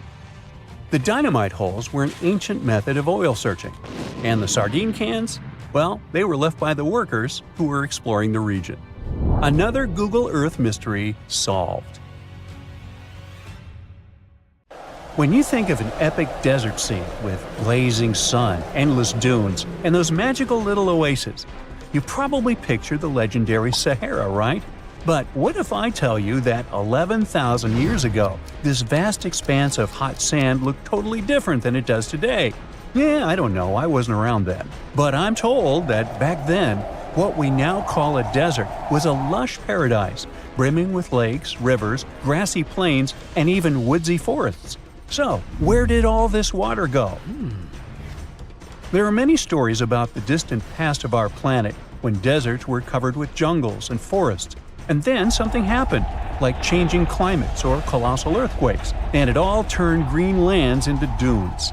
But how about a theory that Sahara became a desert because of humans and goats? The Sahara has seen its fair share of wet and dry drama throughout the ages, mostly thanks to little shifts in Earth's orbital tilt, causing variations in how much solar radiation hits the atmosphere. There were even times called the African humid periods, when the rain would pour in and transform the dry landscape into a bright green haven. But between 8,000 and 4,500 years ago, something really funky happened to this region. Certain areas went from humid to dry, way too fast to explain it by just orbital changes. In the blink of an eye, the lush Sahara turned into the Sahara we know today. Now, if you ask scientists why it happened, they will tell you, oh, it's just poor parameterization of the data. Bet you didn't get it, did you? What? Well, right, let me translate it from scientific to common human. It means they really don't know the answer themselves, and they got a bunch of missing puzzle pieces. But as scientists sifted through ancient dirt and pollen samples, they spotted a quirky trend. Wherever there were pastoralists, also known as humans with their domesticated animals, the plant life seemed to shift. It was as if every time humans and their furry friends meandered through the greenery, they turned it into scrub and desert right behind them. Oops. Yep, chances are that by overgrazing, humans were sapping moisture out of the atmosphere, since plants give off moisture, which helps make clouds and making things even sunnier, leading to a quicker end of the humid vibes. Plus, our ancestors may have been getting a little too cozy with fire for land management, further speeding up the desert takeover. Anyway, scientists are sure that this lush Sahara would have turned back into desert eventually, even if humans hadn't shown up, thanks to Earth's natural rhythms. So there's no need to pin this abrupt change solely on humans. It could simply be about nature getting feedback from vegetation and dust cycles. It's difficult to determine what caused these changes, as it's all interconnected. During the last humid period, the Sahara was filled with hunter-gatherers. As things got a little drier, they started herding animals for food. The weather pushed people to herd cattle. It's also possible that grazing sped up the landscape degradation. So, which came first, the chicken or the egg? Or in this case, the human or the cow? It's tough to tell with the evidence we have now. Now today, it's safe to say that water is no longer that big of a problem in the Sahara, even though it's a huge desert and the times of lush forests there are long gone. But technology's got us covered. For example, the Nubian Sandstone Aquifer System, the biggest underground water stash on the planet. It's nestled beneath the Sahara Desert's eastern edge and stretches across 4 northeastern African countries – Sudan, Chad, Libya, and Egypt, covering a whopping 770,000 square miles and holding around 36,000 square miles of groundwater. Just look at the pipes transported when it was being built. It's the world's largest irrigation project. No wonder it's feasible to thrive in the Sahara today. But imagine thriving in the Sahara Desert with just one water source. Sounds like a tough gig, right? But the ancient Garamantes did just that, surviving and even thriving for nearly 1,000 years without monsoons or rivers flowing to their desert paradise. These clever folks were the trendsetters of urban life in the sands, and even the Romans couldn't help but notice their genius. While many thought they were just desert-dwelling savages, the Garamantes were busy building an empire in one of the toughest climates on Earth. But how did they do that?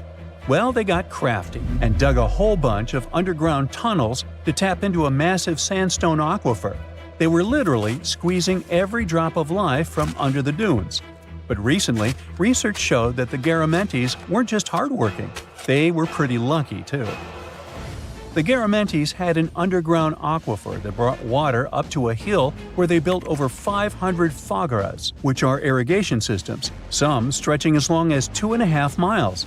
It was like sipping water through a straw, which let them irrigate their crops for nearly a century, especially since even a little rain would help recharge the system. But eventually, due to rain insufficiency, the aquifer ran low, and reaching it again would have meant digging more tunnels and relying on more people. That's a tough problem, considering these people were in the middle of food and water shortages. Guess I don't need to tell you what happened to the Garamantes, do I? The fall of the Garamantian culture might be linked to several factors. It may have been due to climate changes, or they may have simply used their water resources too much. Back in the day, the Sahara Desert was actually fertile agricultural land, thanks in part to the cool irrigation system the Garamantians created. But since fossil water isn't something you can replenish over time, the groundwater levels dropped pretty low. This likely played a big role in the kingdom's decline by the late 7th century CE. That sounds like someone who hit a lottery jackpot, used up all the money, and went back to their original not-so-cool job once the bank account got fully drained. Oh, by the way, even if the Garamantes left some secret wisdom messages for us, the chances are we'll never get what they wanted to tell us. Nobody really knows what language they used, and their texts are nearly indecipherable to us today. But let's go back to the Green Sahara.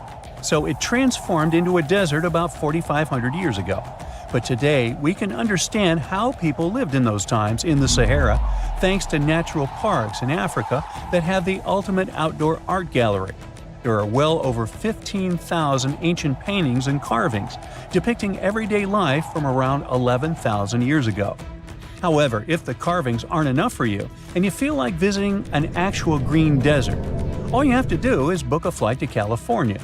One of the most beautiful phenomenon in the world, the superbloom, takes place here. Look at all these colors: orange, green, pink. It's a miracle. Wildflowers bloom right in the middle of a hot desert after several years of rainfall in dry places. It's such a bright and colorful landscape that superblooms can be seen from space. This rare phenomenon can be observed in other arid places and deserts in western and southern Africa, Western Australia, and Chile. In all these places, the weather is very hot and dry in summer. Mild humid air comes in winter, and this is the ideal environment for mass flowering. Flower seeds that lie in desert sands can wait for decades before starting to produce flowers.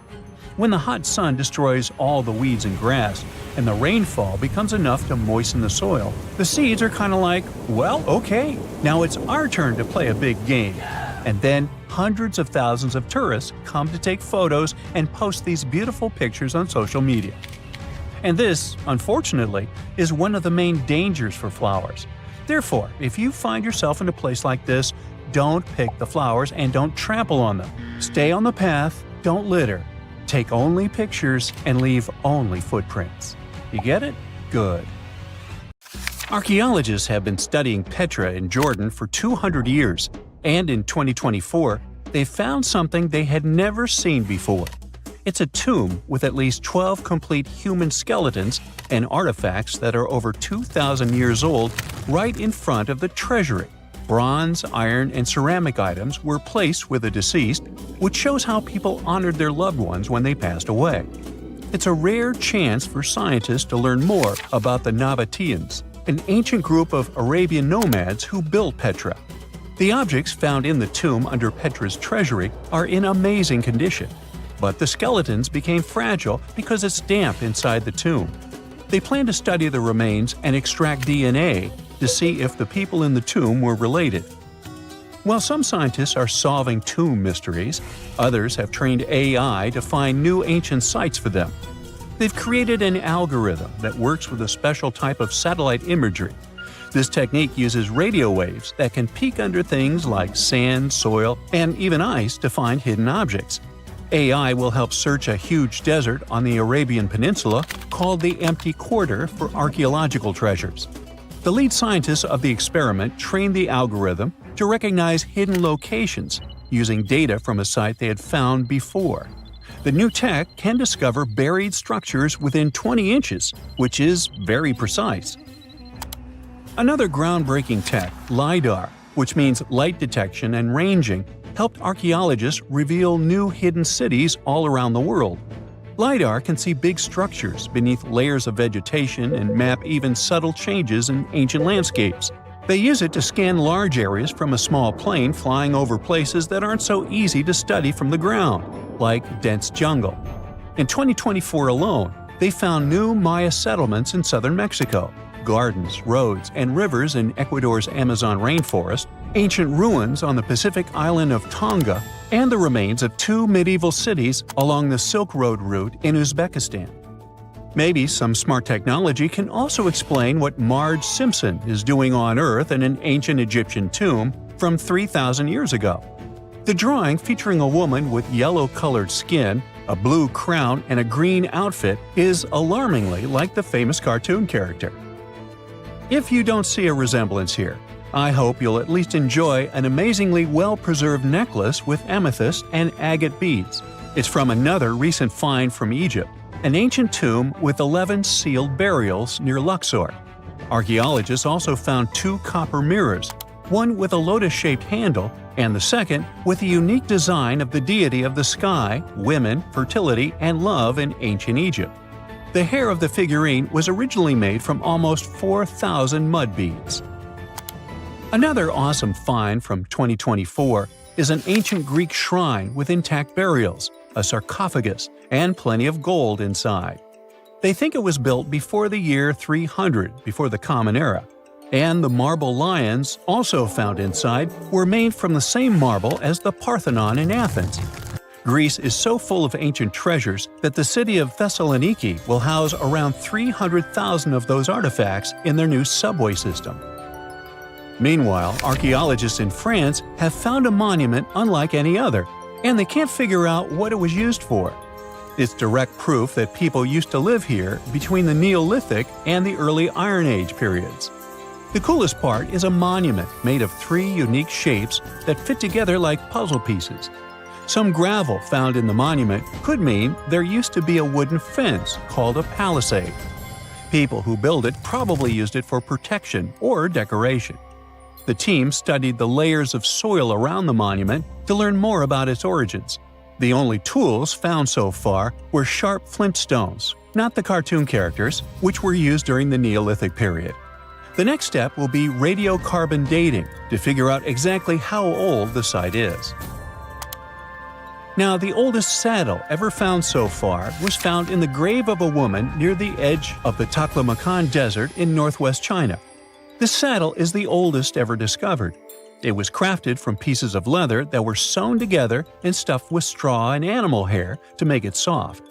Now, normally, things made from natural materials like this don't last very long because they rot or fall apart. But the Taklamakan Desert is so dry that it helped preserve the artifact. The herdswoman who used the saddle was buried in her full riding attire, so this proves that not only men used saddles and took part in herding and traveling. Now let's shift to Guatemala, where an ornate jade mask made by the ancient Maya people was waiting for centuries to be discovered. Scientists use radiocarbon dating to figure out the age of the mask. They believe the mask may represent a Maya storm deity, a powerful figure in their mythology. These kinds of masks were often made to honor Maya royalty, and they were placed in the tombs of kings and queens when they were buried. The king's tomb was also decorated with carvings made using tools crafted from volcanic obsidian. After 15 years of searching, scientists may have finally figured out where the altar stone of Stonehenge comes from. They compared the tiny minerals inside the altar stone with rocks from many places in Wales and England and ruled out lots of spots. Then they found the perfect match with a place in Scotland, more than 466 miles away from Stonehenge. This area might even be Orkney, a group of islands in the far northeast of Scotland where a lot was going on during the Neolithic period. The big question now is how ancient people moved such a massive stone so far. The altar stone is over 16 feet long and weighs more than 6 tons. The new theory is that they might have used boats to carry it across the coastline and rivers. Once it was close to Stonehenge, they theoretically dragged it across the land using wooden sleds, ropes, and a lot of teamwork. Meanwhile, in the north of France, an ancient home popped to the surface during the construction of a new house. It turned out to be a luxury urban house for the elite from the 2nd century of the Common Era. The inside of the house was destroyed by a fire, but under the destroyed layer, there are beautiful, real-size fresco paintings. Turkish archaeologists unearthed the arm and foot bones of elephants that lived around 9 million years ago. They also found fossils of early horses, giraffes, and even saber-toothed cats. They've already identified 43 distinct types of animals from this site and collected more than 4,000 fossils. One more cool find from Turkey is a 64,000-year-old workshop inside Unsolved Cave. It looks like people used it for 24,000 years non-stop. There are some tools inside, like flakes and blades, which were made inside the workshop. In eastern Turkey, a farmer accidentally found a 1,000-square-foot mosaic from the late Roman or early Byzantine period just beneath the dirt. Experts say it's a one-of-a-kind thing from this region, and it's still in one piece after all this time. The pattern shows dozens of trees, plants, and animals that were found in ancient Turkey. There could be more treasures in the area, so they plan to keep digging. Our final stop will be in Sicily, where archaeologists uncovered a huge ancient thermal complex. Inside, they found 2 rooms with floors covered in colorful mosaic designs, along with a large courtyard surrounded by arched wings. As they kept digging, they discovered more parts of the ancient city. They found new roads and the remains of a huge complex, along with stretches of old stone walls that were part of the city's fortifications. These discoveries are helping scientists imagine what the city might have looked like during ancient times. No one knows for sure whether the bathhouse was built by the Greeks